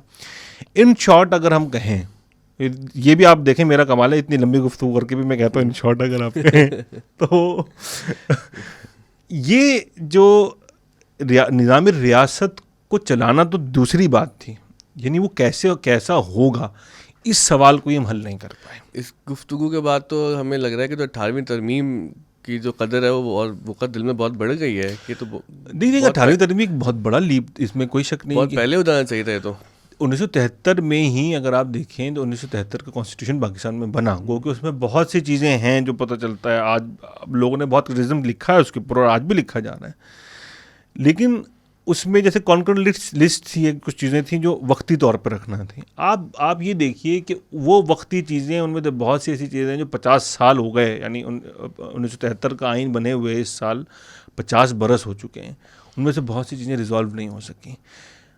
इवन 18वीं तरमीम बहुत बड़ी लेजिस्लेशन थी, लेकिन उसके बावजूद अगर आप देखें उसके तहत जो इक़्तिदार की निचली सतह पर मुंतकली के मसाइल थे, उनमें बहुत से मसाइल हल नहीं हुए। और सबसे बड़ी बात जो है, ये एक थोड़ा सा मुश्किल मरहला है कहने में भी, हमारे जहन में आज भी हुकूमत का तस्वुर एक वही है कि एक राजा होता है, 1 यूनिट वाला, 1 यूनिट कि वो एक राजा होता है, हम उसकी प्रजा हैं, वो जो भी करता है। तो मैं अपने सड़क ना टूटी हुई सड़क का जिम्मेदार भी वज़ीर आज़म को समझता हूँ और मरकज़ी हुकूमत को समझता हूँ, और इसमें ज़ाहिर है कि मैं इतना कुछ हक बजाने भी हुए करने में, क्योंकि पाकिस्तान में जो निज़ाम रियासत है वो आमतौर पे मरकज़ ही से कंट्रोल किया गया है। और मरकज़ किसके कंट्रोल में है? मरकज़ परस्त निज़ाम, मरकज़ परस्त, सेंट्रलिस्ट हम रहे हैं हम। हालांकि देखें ना 18वीं तरमीम के बाद जैसे तालीम है वो भी एक सूबाई मसला बन गया है, लेकिन आज भी ज़ाहिर है कि जब भी वो तबर्रा पढ़ने का वक्त आता है तो भी वो वफाकी ज़ेर अताब होता है, क्योंकि उनके अपने मसाइल हैं। लेकिन 18वीं तरमीम को ऐसा लगता है लोगों से बात करने के बाद ना लोगों में रियलाइजेशन नहीं है, मतलब या तो इतनी अवेयरनेस नहीं है कि इस तरमीम का मतलब है क्या और इससे फिर हमारे हुकूक पर क्या फ़र्क पड़ा है और सूबाई हुकूमतों की जिम्मेदारियों में क्या फ़र्क पड़ा है इससे। वो उसकी ज़ाहिर है वजह नॉलेज बेस्ड सोसाइटी हम नहीं क्रिएट कर सके। फिर सबसे अहम बात, पाकिस्तान में हम सोसाइटी को पोलिटिसाइज नहीं, हमारी सोसाइटी पोलिटिसाइज नहीं है, मतलब इस माने में पोलिटिसाइज नहीं है।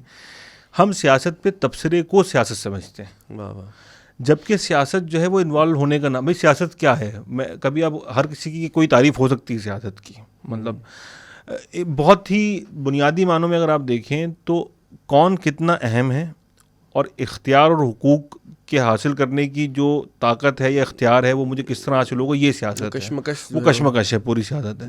वो घर में भी होती है, वो दफ्तर में भी होती है, वो दोस्तियों में भी होती है, वो दुश्मनियों में भी होती है, और वो फिर इस पूरे निज़ाम हुकूमत में भी होती है। हमारे यहाँ लोगों को ये कॉन्शियसनेस उनके अंदर कि वो इस निज़ाम में कितने रेलेवेंट हैं, ये कितने हैं। मतलब आप सोचें कि एक मुल्क 25 साल डिसफ्रेंचराइज रहता है, यानी उसको इख्तियार का हक नहीं मिलता। 25 साल लोग जो हैं, और जब मिलता है तो उसके नतीजे में भी क्या होता है कि इक़्तिदार की कशमकश आखिरकार जो है मुल्क उसमें तकसीम हो जाता है।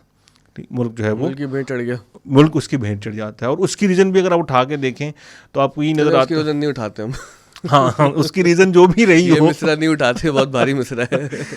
और उसके बाद भी अगर आप देखें तो इलेक्शंस पाकिस्तान में कभी भी इंतकाल इक़्तिदार का दरिया नहीं बनते। मतलब उसको जरा ये इस्तिलाह खोल दीजिए, वादे करते हैं। यानी इंतकाल इक़्तिदार यानी इक़्तिदार का इंतकाल तो transfer of power, transfer of power, यानी पाकिस्तान में इलेक्शन के नतीजे में वो लोग तब्दील हो जाते हैं जो हमें बज़ाहिर चेहरे मोहरे बदल जाते हैं, इक़्तिदार या पावर को एक्सरसाइज करते हुए नजर आते हैं, लेकिन हमेशा इक़्तिदार वहीं रहता है जहाँ पिछले 50-75 वर्षों से 76 वर्षों से है। तो वो इक़्तिदार मुंतकिल नहीं हो सका था। वो 1958 में जहाँ गया था ना इक़्तिदार, बल्कि उससे पहले ही चला गया था, वो वहीं पर है और वहीं पर रहा है। ये जो मसला है, जब तक आपकी सोसाइटी पोलिटिसाइज नहीं होती इस माने में कि वो अपने हुकूक का शऊर रखती हो, और फिर दूसरी सबसे अहम बात है कि आपका जो निज़ाम तालीम हम जिसकी बात करते हैं पाकिस्तान, और आप अगर गौर करें तो बड़ी दिलचस्प बात यह है कि जो लोग कॉलोनाइजेशन से आज़ाद हुए, कॉलोनियलिज्म से आज़ाद हुए, उन्होंने बड़ी वहाँ पे जिसे कहते हैं कि आर्म मूवमेंट हुई। आप देखें फ्रेंच कॉलोनीज के खिलाफ और क्या खून कुछ खराबा हुआ। खून खराबा हुआ। पाकिस्तान में खून खराबा हमने कॉलोनाइजर के खिलाफ नहीं किया, आपस में ज़्यादा लड़े हैं। मतलब जो कत्लो गारत हुई उसके नतीजे में खून खराबा हुआ, आपस में कत्लो गारत। अजीब बात है वैसे।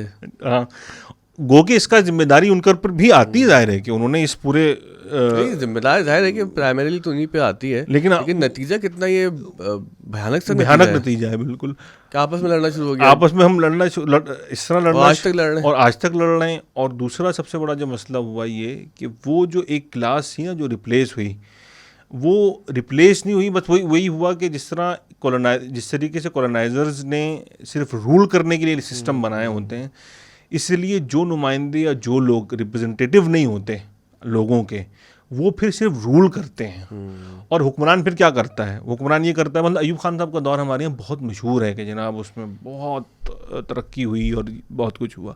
लेकिन अगर आप देखें तो सारी इंडस्ट्रियलाइजेशन वगैरह तो पहले से शुरू हो चुका था वो काम। मतलब आप दिलचस्प बात देखें कि स्पार्को हमारा गालिबन 61 में बन चुका था। 62 में बनने वाला जो स्पेस प्रोग्राम था इंडिया का, वो चांद पर चला गया। और 61 में बनने वाला स्पार्को जो है वो कहाँ है, वो आपको भी पता और हमें भी पता है। हमारे क्यों ये तरक्की नहीं हो सकी? हमारे यहाँ क्यों हर दौर में एक हुक्मरान आया और उसने अपनी मर्ज़ी से चीज़ों को चलाना शुरू किया? अयूब खान साहब के दौर में कायदे इंडस्ट्रियलाइजेशन पहले शुरू हो चुकी थी। कायद-ए-आज़म और ख़ुद लियाकत अली ख़ान के दौर में आप देखें सिंध के अंदर जो इतने बड़े पैमाने पर इंडस्ट्रियलाइजेशन हुई, इसकी बड़ी बुनियादी वजह ये थी कि यहाँ जो लोग आए थे, हिंदुस्तान से जो लोग आए थे, वो ज़्यादातर मर्केंटाइल ताजिर क्लास थी। उनसे इन्वेस्टमेंट्स करवाई गई इंडस्ट्री के अंदर। इसलिए पाकिस्तान को आया था कि पाकिस्तान की इंडस्ट्रियलाइजेशन जो है वो मर्केंटाइल इंडस्ट्रियलाइजेशन थी, यानी ताजिरों की हुई इंडस्ट्रियलाइजेशन थी। आप ये चीज़ देखें कि हिंदुस्तान में 7 जोन्स थे उस वक्त, यानी इंडिया जब बना है, जिसको हम अब आज का जो भारत हम कहते हैं, उसमें इंडस्ट्री के 7 बड़े जोन्स थे। पाकिस्तान में एक भी इंडस्ट्रियल जोन नहीं था उस वक्त। पाकिस्तान के पास जो पंजाब आया था, ये ज़्यादातर जो है वो खाम माल देने वाला है, क्योंकि एग्रीकेरियन इलाके थे सारे, ज़राअत होती थी यहाँ पे। और जो ईस्ट में भी हमारे पास ईस्ट बंगाल आया था, वो भी पटसन, यानी 2 बड़ी इंडस्ट्री थी ना उस वक्त, एक टेक्सटाइल थी और एक पटसन थी। जूट जिसके हम कहते हैं, जूट तो अब शायद आपको ये भी बताना पड़ेगा, जूट जो है वो जिस वो रेशे से जो है वो बोरियां और रस्सियां और ये सब कुछ बनता था। इसकी बहुत बुनियादी हैसियत ये थी, ये समझ लीजिए कि उस वक्त दुनिया का सबसे कीमती पैकिंग मटेरियल जो है, ट्रेड क्योंकि अब बहरी ट्रेड होने लग गई थी, तो पैकिंग मटेरियल बहुत अहम होता है। जो लोग भी गुड्स ट्रांसपोर्ट से वाबस्ता, उनको अंदाज़ा होगा कि जो पैकिंग मटेरियल होता है किसी चीज़ का, उसको बहुत अहम होता है, क्योंकि चीज़ को इंटैक्ट पहुँचाना है ना कहीं। तो जूट बुनियादी तौर पे जो था वो ये खाम माल था, जिससे सारा उस ज़माने का जो पैकिंग मटेरियल था और जो रस्सियाँ बनती थीं और बोरियाँ बनती थीं, उससे बनती थीं। बाद में ज़ाहिर है कि वो अब फैब्रिक बहुत से बदल गए। ये 2 बड़ी इंडस्ट्रीज थी हिंदुस्तान की, लेकिन इन दोनों की इंडस्ट्री जो है पाकिस्तान के हिस्से में नहीं आई थी।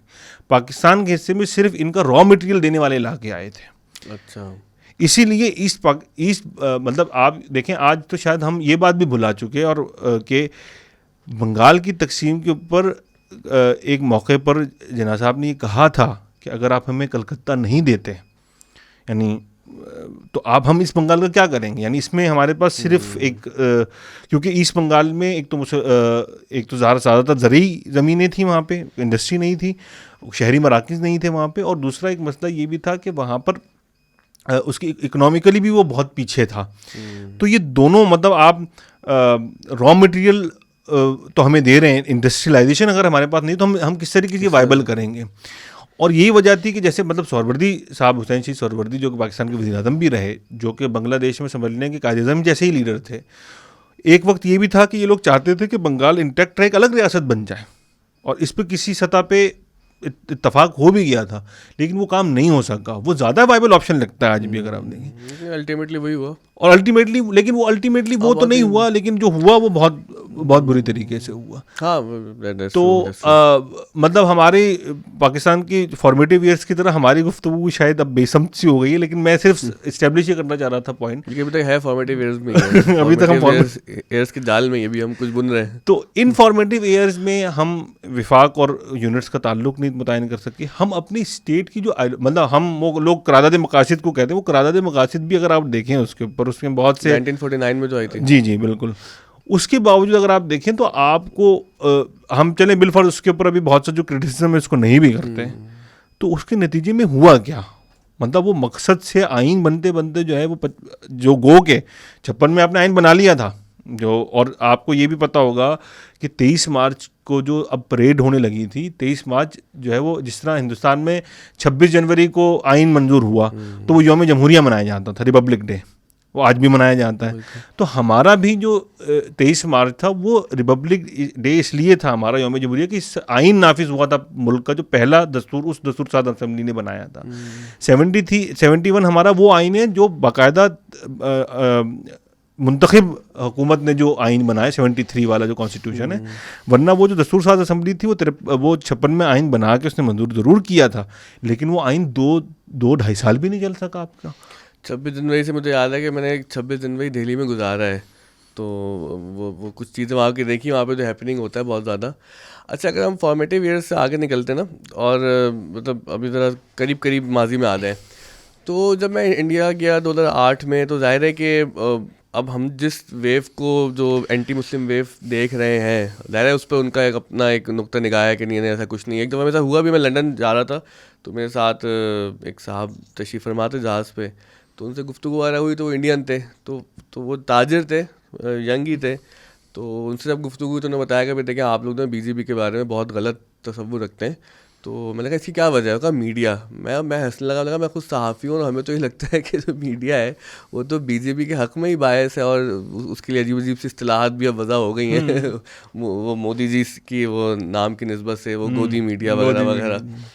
तो लेकिन फिर भी उस वक्त तक जो हम हालात देखते ना इंडिया के, तो बड़े वो वेलकमिंग से थे। मेरा खुद बड़ा अच्छा टूर रहा वहाँ पे। हमारे ऑफ द स्कूल में एक टीचर हैं, हाँ सर हातिफ, वो बताते हैं कि उन्होंने अपनी ज़िंदगी के कोई अच्छे खासे साल 18-20 साल हर गर्मियाँ मुंबई में गुजारी हैं। तो वो कहते हैं हम तो कराची लाहौर जैसे आप जाते ना, मुझे कह रहे थे आप, मैं इस तरह से मुंबई जाता था, लेकिन अब जो फिनोमिना इंडिया में आया है, गो के आपकी गुफ्तगू से हमें समझ आ रहा है कि फॉर्मेटिव ईयर्स में हमारे मसाइल बहुत पेचीदा थे, ज़्यादा थे, वहाँ पर सूरत हाल हमसे बेहतर थी।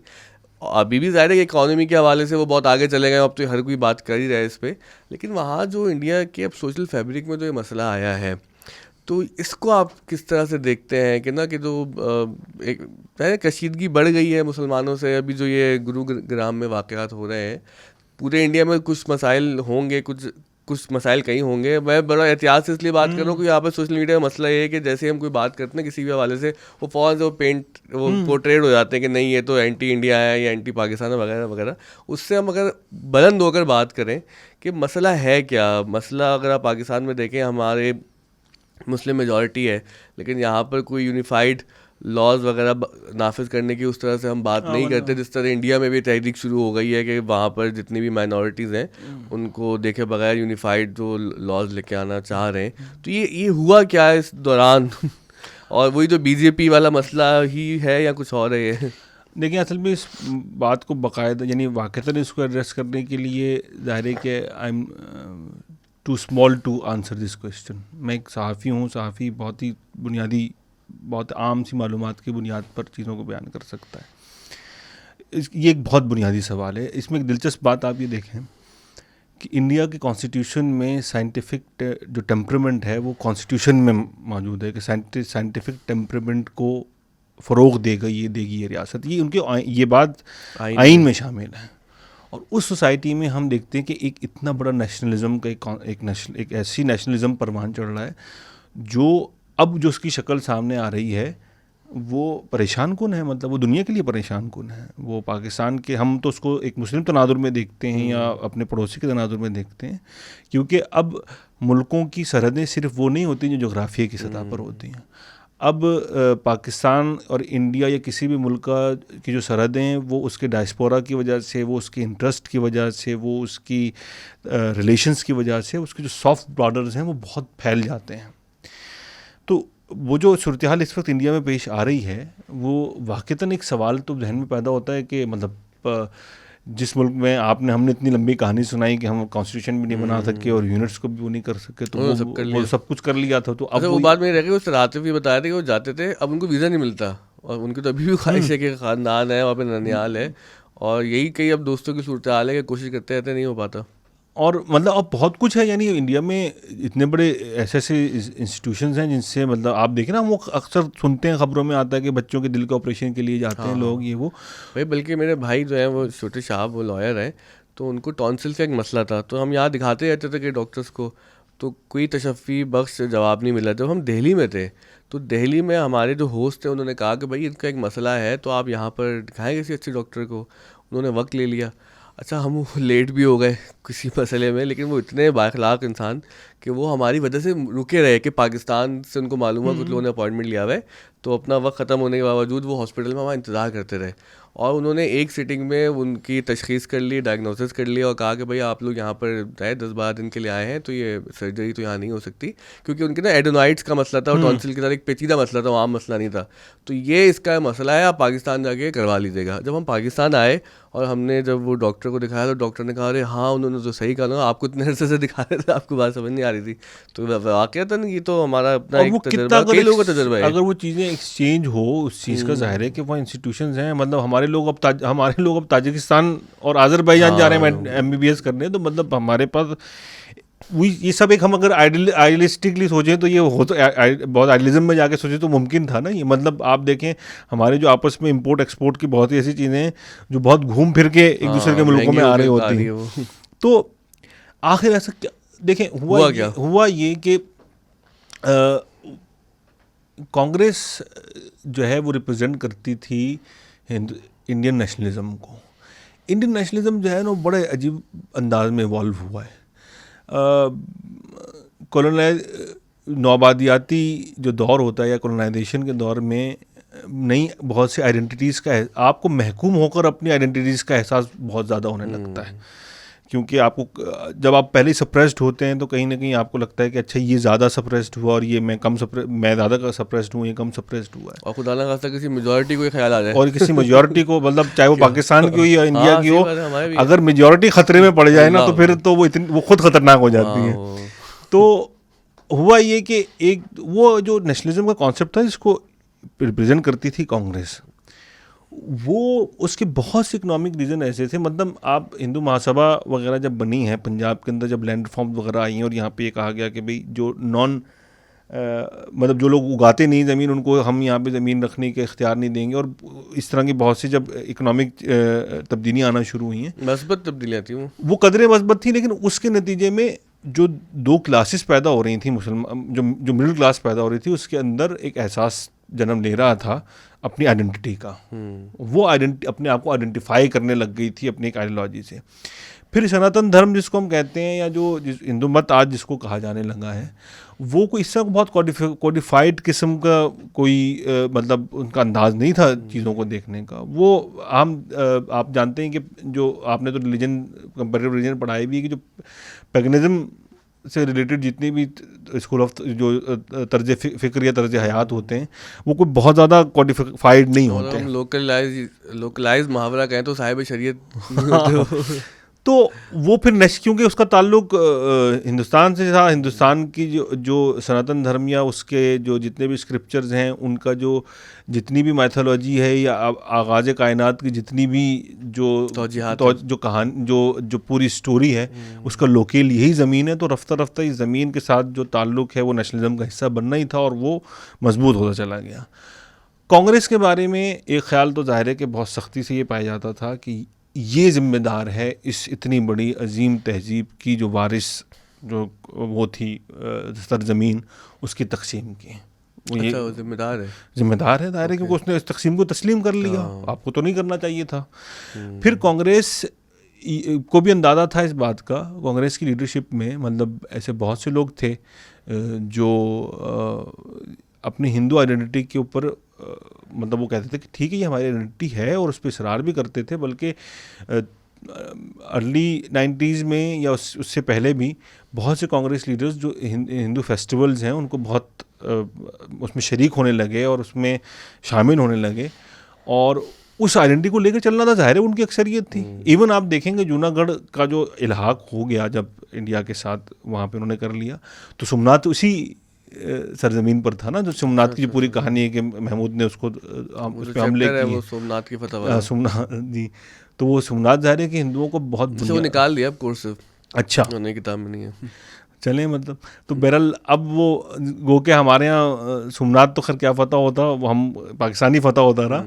वो जो सोमनाथ का जो हिस्सा था उसको जब दोबारा रिकन्स्ट्रक्शन हुई है उसकी, सरदार वल्लभ भाई पटेल ने जाके उसकी कंस्ट्रक्शन करवाई है। उसमें दिलचस्प बात यह है कि उन्होंने गांधी को ये लिखा कि इसमें हमने हुकूमत का एक पैसा इस्तेमाल नहीं किया, और ये तो यहीं के मकामी जो लोग हैं इनसे हमने पैसे वगैरह लेके इसको मुखय्यर आज़ाद के चंदे से कंस्ट्रक्ट किया है।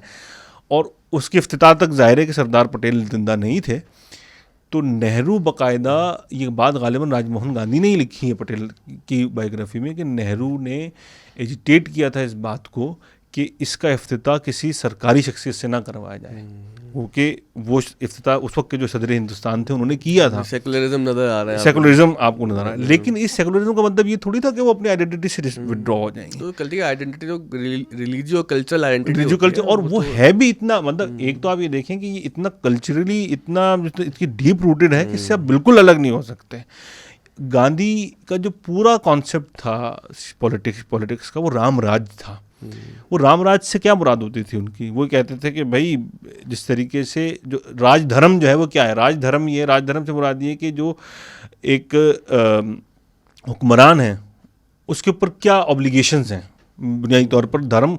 और एक बड़ी बहस इस पे भी कि वो मजहब का लफ्ज़ जो है वो धर्म के लिए नहीं बोलते, वे ऑफ लाइफ है, या वो ये एक बड़ी पेचीदा बहस है। तो इस आइडेंटिटी से कोई कैसे निकल सकता है?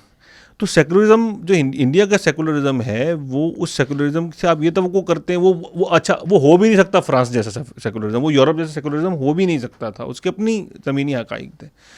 लेकिन ये जो नेशनलिस्ट तबका था, ये जिसके ख्याल में आपने इतना बड़ा कंप्रोमाइज़ किया कि आपने अपनी आइडेंटिटी जो इतनी बड़ी सरजमीन थी उसको आपने तकसीम होने दिया। और जो गांधी के कत्ल की आप देखें जो वजह है, नथुराम गोडसे जिसने उनको गोली मारी, अब जिन्होंने भी कह सकते हैं अब तो अब तो खैर जिन्होंने नहीं कहना पड़ेगा, जो सूरत-ए-हाल हो गई है इंडिया। उसका जो बयान है अगर आप देखें तो उसका बयान बहुत अरसे तक उस पर पाबंदी रही इंडिया में उसकी पब्लिकेशन पे, क्योंकि उनको डर था कि ये बयान जब लोग पढ़ेंगे तो मतलब हो सकता है कायल ना हो जाए, क्योंकि हो गए बाद में बहुत से लोग उसके कायल। वो यही था कि आपने इतना बड़ा कंप्रोमाइज़ कैसे कर लिया। और Gandhi at that moment of the time Pakistan को वसाइल देने के लिए जो है वो व्रत रख रहे थे या भूख हड़ताल कर रहे थे, कि जब पाकिस्तान जो है उससे हमारा कश्मीर जैसे और सरहदी मसाइल चल रहे थे, और उस वक्त आप कैसे ये कर सकते हैं। मुझे बड़े शौक में डाल लेती है जब भी ये चीज़ सामने आती है ना कि गांधी जी जो है वो पाकिस्तान के वसाइल के लिए वहाँ पर भूख हड़ताल कर रहे हैं। यही अब अच्छा, गांधी बहुत असल में गांधी हमें समझ नहीं आता, तो उनको कैसे समझ आ गए? तो उनको भाई देखे ना, हमें समझ में नहीं आया तो उनको नहीं समझ में आया तो उन्होंने उसका हल निकाल लिया कि जो चीज़ समझ में नहीं आ रही तो उसको क्या करें हम। तो उनका गांधी का कत्ल हो जाता है वहाँ पे इस वजह से। वो जो उसके बाद हुआ क्या, अब जाहिर है कि ये एक नया एंटीथेसिस क्रिएट हो गया था ना वहाँ पे इस नेशनलिज्म का भी। उसको आरएसएस पे पाबंदी लग गई 3 साल, गालिबन 3-4 साल के लिए, जब ये गांधी का कत्ल हुआ। उसके बाद फिर बाकायदा नेहरू ने उनसे कहा कि आप अपना कोई कॉन्स्टिट्यूशन लिखें। अच्छा, अब दिलचस्प बात ये है, जिन लोगों ने गांधी जी ने उनको पढ़ाई लिखाई पे लगा दिया। नेहरू के दौर में जब उनकी कत्ल के बाद नेहरू के दौर में इनको कहा कि भाई आपने ऑर्गेनाइजेशन आइडेंटिटी तो हमें बताएं क्या होगी। अच्छा, नहीं, नेहरू ने जब कहा कि आप लिखें, सही, यानी नेहरू के दौर में जब पाबंदी खत्म होने की बात होना शुरू हुई तो कहा गया कि आप अपनी ऑर्गेनाइजेशन आइडेंटिटी को वाज़ेह करें, अपना कॉन्स्टिट्यूशन लिखें। उन्होंने तो इतना मजीद कर दिया कि वो तो सबसे ज़्यादा दुनिया में स्टडी सर्कल उन्हीं की गालिबन, मतलब उनके ऊपर जो किताब है वो मैं कुछ किताबों के नाम मुझे फौरी याद नहीं आ रहे, तो वो आप बाद में डिस्क्रिप्शन वगैरह में भी ज़्यादा किताबों का नाम ना ही बताएं क्योंकि उस पर भी मसला बन जाता है।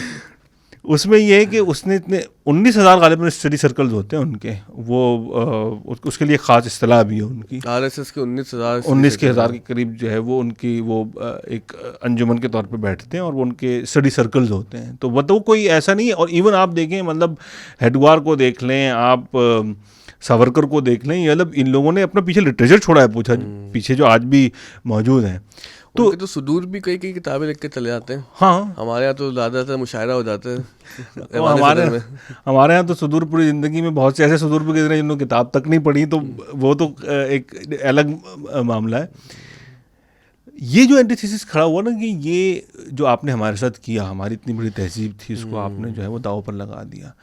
इसके बाद आप देखें कि जो हिंदू महासभा थी, जो उसका आगे हम जनसंघ के नाम से एक पूरा फिर एक ग्रुप बनता है, भारतीय जनसंघ बनती है, और उसी 1980 में जाके फिर जो है, अच्छा ये भी एक बड़ा आम तासुर, मैं सिर्फ ये बीच में इसलिए बात करना चाह रहा हूँ कि पाकिस्तान में भी शायद ये आम बनता जा रहा है, क्योंकि पिछले 20 साल में जो हम लोग देख रहे हैं ख़ास तौर पे बीजेपी या बीजेपी की फ़िक्र रखने वाले लोग, ऐसा नहीं है कि हमेशा जो अपोजिशन में रहे थे और 2014 में उनकी पहली मरतबा हुकूमत बनी थी, ऐसा नहीं है। वाजपेयी भी बीजेपी से ताल्लुक़ रखते थे। उससे पहले जो हुकूमतें बनी थी 1980 में भी एक हुकूमत बनी थी, जो उससे पहले भी एक हुकूमत बनी थी जो इन्हीं नज़रियात से रखने वाले ताल्लुक़ लोगों से। लगता ही है ना कि बीजेपी का कोई ये नई अपडेट आई है ना, अच्छा गूगल प्ले स्टोर पे, इसमें भी एक बीजेपी 2.0, इसमें भी एक दिलचस्प बात ये देखें, RSS जो है उसने कभी भी शख्सियत परस्ती के ऊपर बात नहीं की। वो उनके यहाँ उनके जो सर्व संचालक जिसे कहते हैं, यानी जो उनके सब जो सेवक से उनके हेड हैं, उनका नाम भी बहुत से लोगों को नहीं पता होता आज भी। मतलब अब भी इस बीजेपी की हुकूमत की वजह से मोहन भागवत का नाम बहुत ज़्यादा लिया जाने लगा, वरना इतना डिस्कस नहीं होता था वो नाम। वहाँ पे पर्सनैलिटी सेंट्रिक नहीं थी चीज़ें। बीजेपी एक पार्टी के तौर पे भी आप देखें कि वाजपेयी तो फिर एक स्टेट्समैन के तौर पे तस्वुर किए आते थे, क्योंकि वो आदमी थे जिन्होंने नेहरू के मुकाबले में खड़े होकर सियासत की थी। लेकिन मोदी ने आकर जो है वो रूल ऑफ द गेम बदल दी है।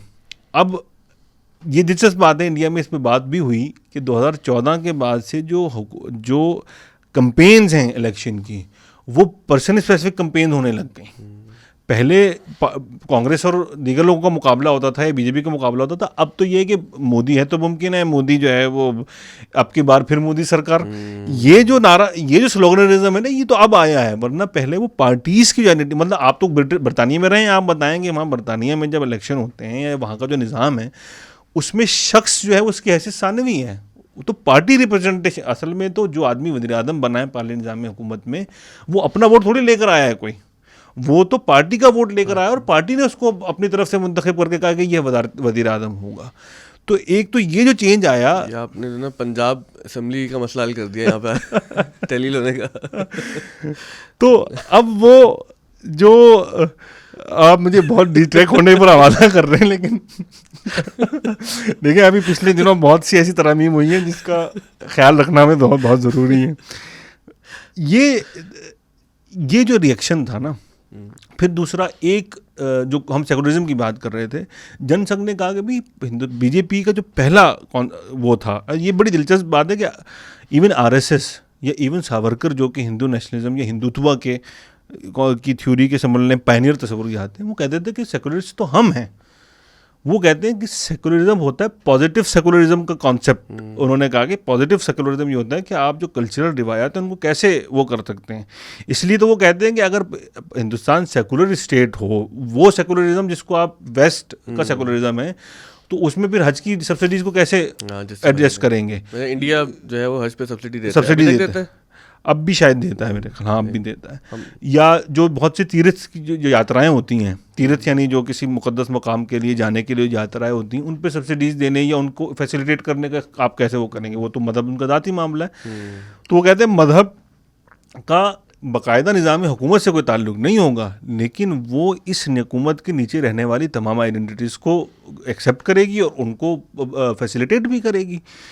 ये कॉन्सेप्ट लाने के बाद मतलब आप सोचें, ये उसका जाहिर है, लेकिन ये जब इवॉल्व होते होते होते होते एक बहुत बुनियादी बात हमें समझनी चाहिए। दुनिया में जहाँ भी नेशनलिज्म की तहरीकें उठी हैं, नेशनलिज्म के तहत अपनी शनाख्त का एहसास होने के बाद ही आपको किसी गैर का एहसास भी होना ज़रूरी है। सेल्फ एंड अदर वाली पॉलिटिक्स में तो ये जो अदर है उसके लिए मुसलमान जो है वो एक कानून की बड़ी दिलचस्प इस्तिलाह है, वो यूजुअल सस्पेक्ट है भाई उसके लिए। तो भाई उसने तो इस मुल्क वो तो बिल्कुल आराम से वो सामने मौजूद है। लेकिन अदराइजेशन का जो प्रोसेस है ये बड़ा हॉरिबल हो गया है। अच्छा, अगर उसको हम ख़त्म भी करें पॉडकास्ट को, क्योंकि जो है फॉर्मेटिव ईयर्स से हम जो है बिल्कुल हाल में अचानक से आ गए, क्योंकि ज़रा अभी वो गुफ्तगू हमें माजी और हाल के तनाजुर में ही लेके चल रही थी कि जो यूनिफाइड लॉज वाला मसला है, तो अब जिस ज़ोर शोर से वहाँ पर ये बात हो रही है, तो ये कितना ख़तरनाक होगा?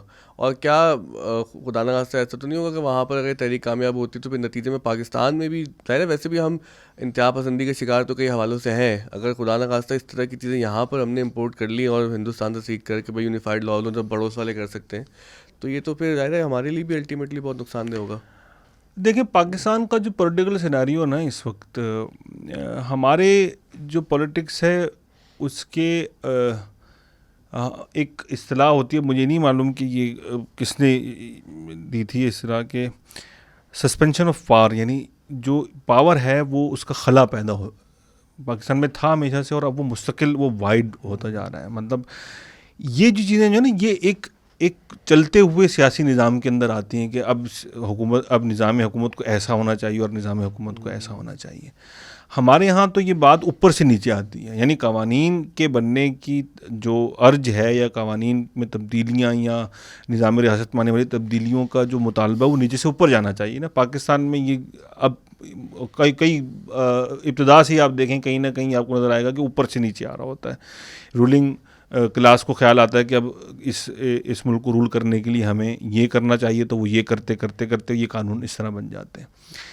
अच्छा, जहाँ तक इसीलिए हमारे ट्रेंड से मुतासिर होना इसलिए बहुत मुश्किल है। मतलब हमारा, क्योंकि ट्रेंड से इसलिए हम इम्यून तो खैर क्या है, मतलब हम इनेबल्ड भी नहीं हो पा रहे ना, हम इनेबल्ड भी नहीं हैं। वरना अच्छा, आप दिलचस्प आप देखेंगे हम बांग्लादेश से शायद मुतासिर हैं, क्योंकि बांग्लादेश में जो है वो इस वक्त इलेक्शन पे ठीक ठाक झगड़ा हो रहा है, और हो सकता है शायद उससे मुतासिर है, वो पुराना ताल्लुक शायद वहाँ अभी भी नहीं माने। वो किसने कहा था तुम भी हम जैसे निकले हो? वो फहमिदा रियाद ने एक पूरी नज़म लिखी थी जब वो गई थी। इंडिया में जो आप बात कर रहे हैं ना, ये यूनिफाइड कोड्स वगैरह की, ये है तो सही नारा, और उसकी वजह ये है कि बीजेपी ने बहुत तरीके से अपने पिछले, वो सबसे पहले राम मंदिर का मसला उठा, फिर 360 का मसला उठा, आर्टिकल 360 जो कश्मीर की खुसूसी हैसियत ख़त्म करने वाली बात थी, स्पेशल जो उसका स्टेटस था। अब जाहिर है कि ये भी उसके मकासद में तो है, और उसकी वजह वही है जो कि कॉन्सेप्ट है हिंदुत्व कॉन्सेप्ट, यानी हिंदू राष्ट्र या हिंदू रियासत का जो कॉन्सेप्ट है वो एक खड़ा हुआ है एक तहजीबी नज़रिए के पीछे, जिसमें यह है कि जो इस सरजमीन में रहने वाले लोग हैं वो एक कल्चरल डोमेन का, एक कल्चर का हिस्सा होंगे हर एतबार से।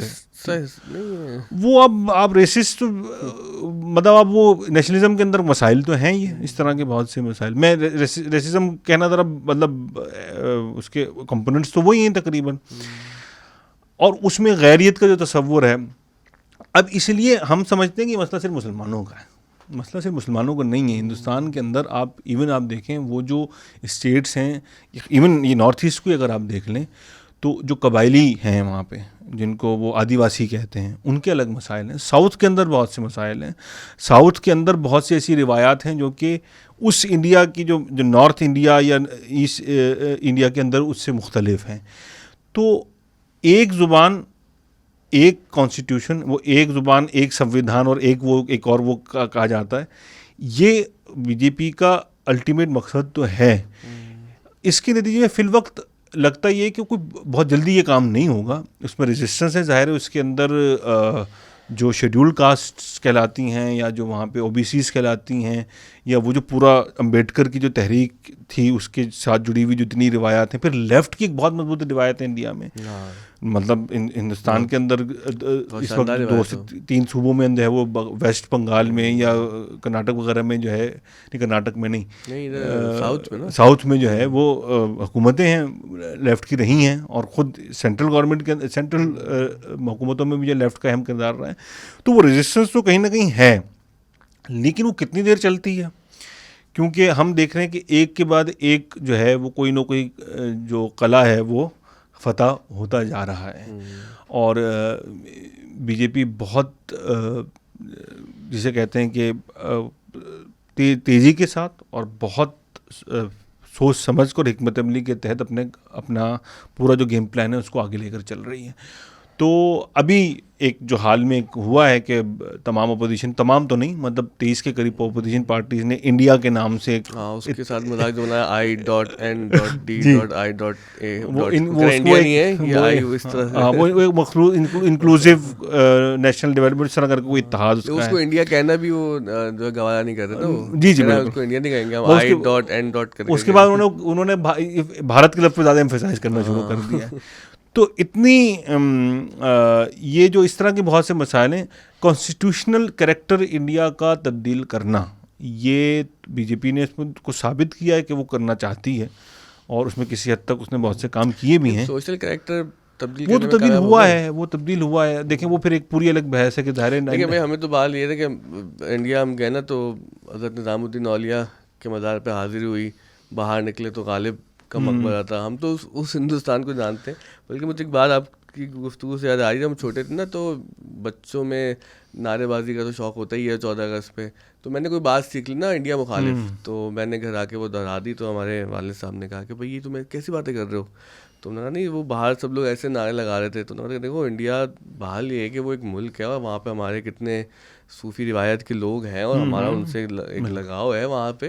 तो किसी भी मुल्क को, किसी कौम को इस तरह से बुरा कहना या किसी पूरी कौम को बुरा समझ लेना, ये गलत है। बल्कि आप एक चीज़ इसमें और चीज़ देखें, मैं गो कि अब वो बहुत अरसे वो कंट्रोवर्शियल भी रहे अपने बहुत से बयानात की वजह से इंडिया में। जो पाकिस्तान में मणिशंकर अय्यर जो पाकिस्तान में हाई कमीशन भी रहे, एक ज़माने में कांग्रेस के लीडर भी थे, तो वो मोदी जी के बारे में उन्होंने एक स्टेटमेंट दिया, उससे कंट्रोवर्सी भी खड़ी हुई। तो मुझे उनसे एक दफ़ा यहाँ पाकिस्तान में मिलने का मौका भी मिला। वो यहाँ एक बुक अपना लिटरेचर फेस्टिवल में आए हुए थे।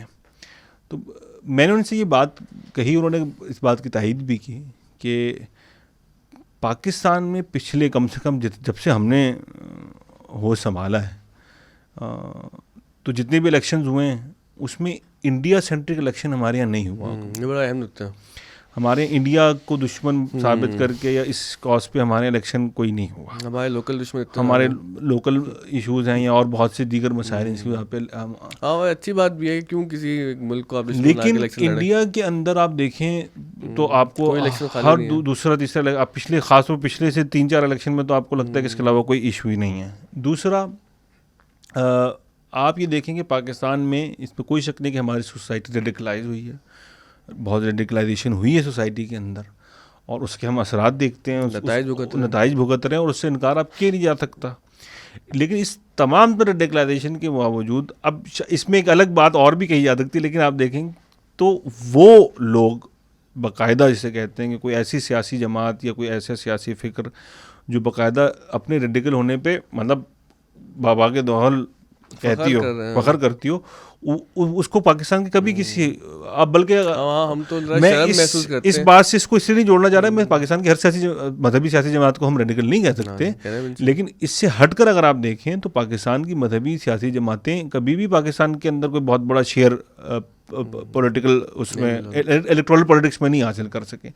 इसके बावजूद आप देखें तो हमारे यहाँ इंडिया में अगर आप देखते हैं तो इंडिया में जो बीजेपी का करैक्टर अब बनकर आया है सामने, मतलब आप सोचें कि वो जिस तरीके से पिछले 8-9 साल में जो कुछ हुआ है और जिस तेज़ी के साथ हुआ है वो पहले तो इसका तसव्वुर भी नहीं किया जा सकता था। और एक छोटी सी बात जो मैं फिर वही कहने चाह रहा था कि इंडिया के बारे में हम समझते हैं कि भाई सिर्फ मुसलमानों का मसला नहीं है, वहाँ पे जो दीगर कास्ट के लोग हैं उनके मसाइल हैं, वहाँ पे इतनी बड़ी और इतनी वास्ट सिविलाइजेशन है, उसके इतने मसाइल हैं, सब कुछ है, हम उसको बहुत ज़्यादा जनरलाइज करके बयान नहीं कर सकते।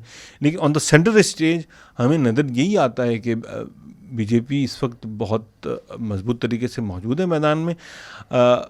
रीजनल पॉलिटिक्स के अंदर ये एहसास ज़रूर पैदा होना शुरू हुआ है उसी वजह से कि एक ज़ुबान और एक संविधान और एक जो है वो सिविल कोड वगैरह की वजह से ये शायद ये बीजेपी का सबसे बड़ा इंतखाबी नारा अगर बन भी जाए तो, लेकिन होगा क्या कि इसके नतीजे में जो रिएक्शन जो रीजनल पॉलिटिक्स की सूरत में पैदा होगा, क्योंकि पिछले 20-22 वर्षों के अंदर ये इंडिया के अंदर जो पॉलिटिक्स पे नज़र रखने वाले लोग हैं, उन्होंने इस बात को बार बार कहा है कि हिंदुस्तान में जो रीजनलिज्म है पॉलिटिक्स के अंदर, जो रीजनल पॉलिटिक्स है, उसका जोर भी बढ़ना बढ़ेगा।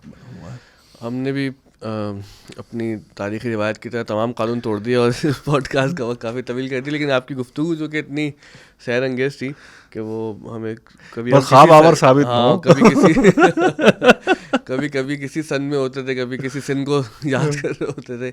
अच्छा, आपकी शख्सियत के हवाले से, आपके सफ़र के हवाले से गुफ्तगू नहीं हो सकी, वो इंशाल्लाह किसी और दिन के लिए छोड़ते हैं। मैं भी फॉर्मेटिव ईयर में ही हूँ। जाने से पहले अगर कोई आप कोई अपनी पसंद की गज़ल, नज़म, कोई मुज़ाहमती शायरी, अरे जो मुज़ाहमती शायरी जो है ना, वो तो पाकिस्तान की मुज़ाहमती शायरी जो है वो जिन अदवार में की गई है वो दौर कभी ख़त्म ही नहीं होता। तो खैर, लेकिन किसने कहा था कि वो हम दौरे हाजिर में ही जी रहे हैं? वो आगे हालात हाजिरा हैं कई साल से, यही हालात हाजिरा कई साल से गुजर रहे हैं हम पे। मज़ाहमत से बढ़कर मैं तो मफाहमत का शेर आपको सुना देता हूँ। वो जो कमर जमील का एक शेर है, 2 शेर हैं बल्कि, एक तो आपको भी बहुत पसंद है कि अब ये इसका मुखातिब कोई भी हो सकता है कि एक पत्थर जो दस्ते यार में है, फूल बनने के इंतज़ार में है, अपनी नाकामियों पे आखिरकार मुस्कुराना तो इख्तियार में। तो बस आपने बात पूरी समेट दी। असल में हम ये पॉडकास्ट एजुकेशन के लिए ही करते हैं और ऑफ द स्कूल एक नॉन प्रॉफिट इदारा है जो कि 2600 स्टूडेंट्स को ऑन कैंपस तालीम दे रहा है, जबकि हमारे जो एड टेक प्रोग्राम्स हैं जो ऑनलाइन हम पढ़ाते हैं उसमें भी बहुत से सैकड़ों बच्चे हमसे पढ़ रहे हैं, कोर्सेज हो रहे हैं। और अब इस दफ़ा हम जो सिंध बोर्ड की 9th क्लास है उसका पूरा कंटेंट हमने बनाया है, नोट्स की सूरत में, वीडियोस की सूरत में, ऑडियो लेसन की सूरत में, जो कि फ्री ऑफ चार्ज कोई भी देख सकता है, उसे पढ़ सकता है, घर बैठे इस्तेफादा कर सकता है। क्योंकि पाकिस्तान में तालीम का एक बहुत बड़ा मसला है, इतना बड़ा अलमिया है सर। आई थिंक 2016 में यूनिसेफ ने एक आदाद शुमार जारी किए थे कि पाकिस्तान में कुछ 2 करोड़ 20 लाख के करीब बच्चे स्कूल नहीं जाते और इनकी जो उम्र है 5 से 16 साल के दरमियान है। ये हर वक्त हम यही स्टैट्स बताते रहते हैं, किसी को ये तौफीक नहीं हुई कि वो 2023 में या 2016 के बाद देख ही लेता भाई कि अब तादाद कितनी है। अब सिंध में जो सैलाब आए हैं उसमें जितनी तबाहकारियाँ हुई हैं और स्कूल्स तबाह हुए हैं, तो यकीनन ये खदशा तो यही है कि नंबर बढ़ गया होगा। तो इस हवाले से हम एक छोटी सी कोशिश कर रहे हैं कि सिंध भर में जितने तलबा तालबात हैं, अगर उनको कोई माली वसाइल का मसला है या कोई एक्सेस टू एजुकेशन नहीं है, तो वो घर बैठे हमारी वेबसाइट से कंटेंट से फ़ायदा करके कम से कम अपना कोर्स तो पास कर सकते हैं और वो सीख भी बहुत। उसमें एक बात आपकी बगैर इजाज़त में ऐड कर दूँ, सिर्फ ज़्यादा जाते कि देखें, मरीज़ अगर बहुत तशवीशनाक हालत में भी हो ना, तो डॉक्टर आपसे कहते हैं कि जनाब 10% चांसेस हैं कि ये निकल आएंगे इस उससे। ये 10% का नंबर बड़ा कन्फ्यूजिंग लगता है। असल में 90% अगर मौत है, 10% ज़िंदगी है। तो अगर 10% ज़िंदगी के भी चांसेस हो ना, तो उस पर आप मौत को तो तरजीह नहीं दे सकते। तो हालात यकीनन बहुत ख़राब हो सकते हैं, सोसाइटी में बहुत जो है वो परेशानी है, बहुत इज़्तिराब है, बहुत मायूसी है। लेकिन अल्टीमेटली मायूस कुन हालात में मायूस होना तो एक तयशुदा ऑप्शन होता है, लेकिन इसके अलावा भी बहुत करने के काम किए जा सकते हैं। बहुत ही, जिसे मैं कहते हैं कि बहुत ही तख़य्युलाती किस्म की उम्मीद अफ़ज़ा गुफ्तगू तो नहीं हम कर सकते इन हालात में भी, लेकिन जिस तरह आप काम कर रहे हैं, कोई भी जो लोग हैं, हम सोसाइटी में कोई ना कोई अपना रोल अदा करना चाहें तो इन हालात में भी कोई ना कोई बेहतरी तो ज़रूर हम। ऐसी कौमें बदलती हैं। एक दफ़ा हम लंदन में एक टूर पे गए तो जो टूर गाइड थे वो बताने लगे यहाँ पर लोगों के ना सर कलम होते थे और वहाँ पर लोगों के हाथ काटे जाते थे और वहाँ पर फलानी सजा, ऐसा लगा था पता नहीं कौन सी सोसाइटी थी। और लेकिन जब उसको हमने हाल में देखा तो बदल गए ना 200 साल के अंदर। तो एक दफ़ा एक मिस डायरेक्शन से निकल के अगर सही तरफ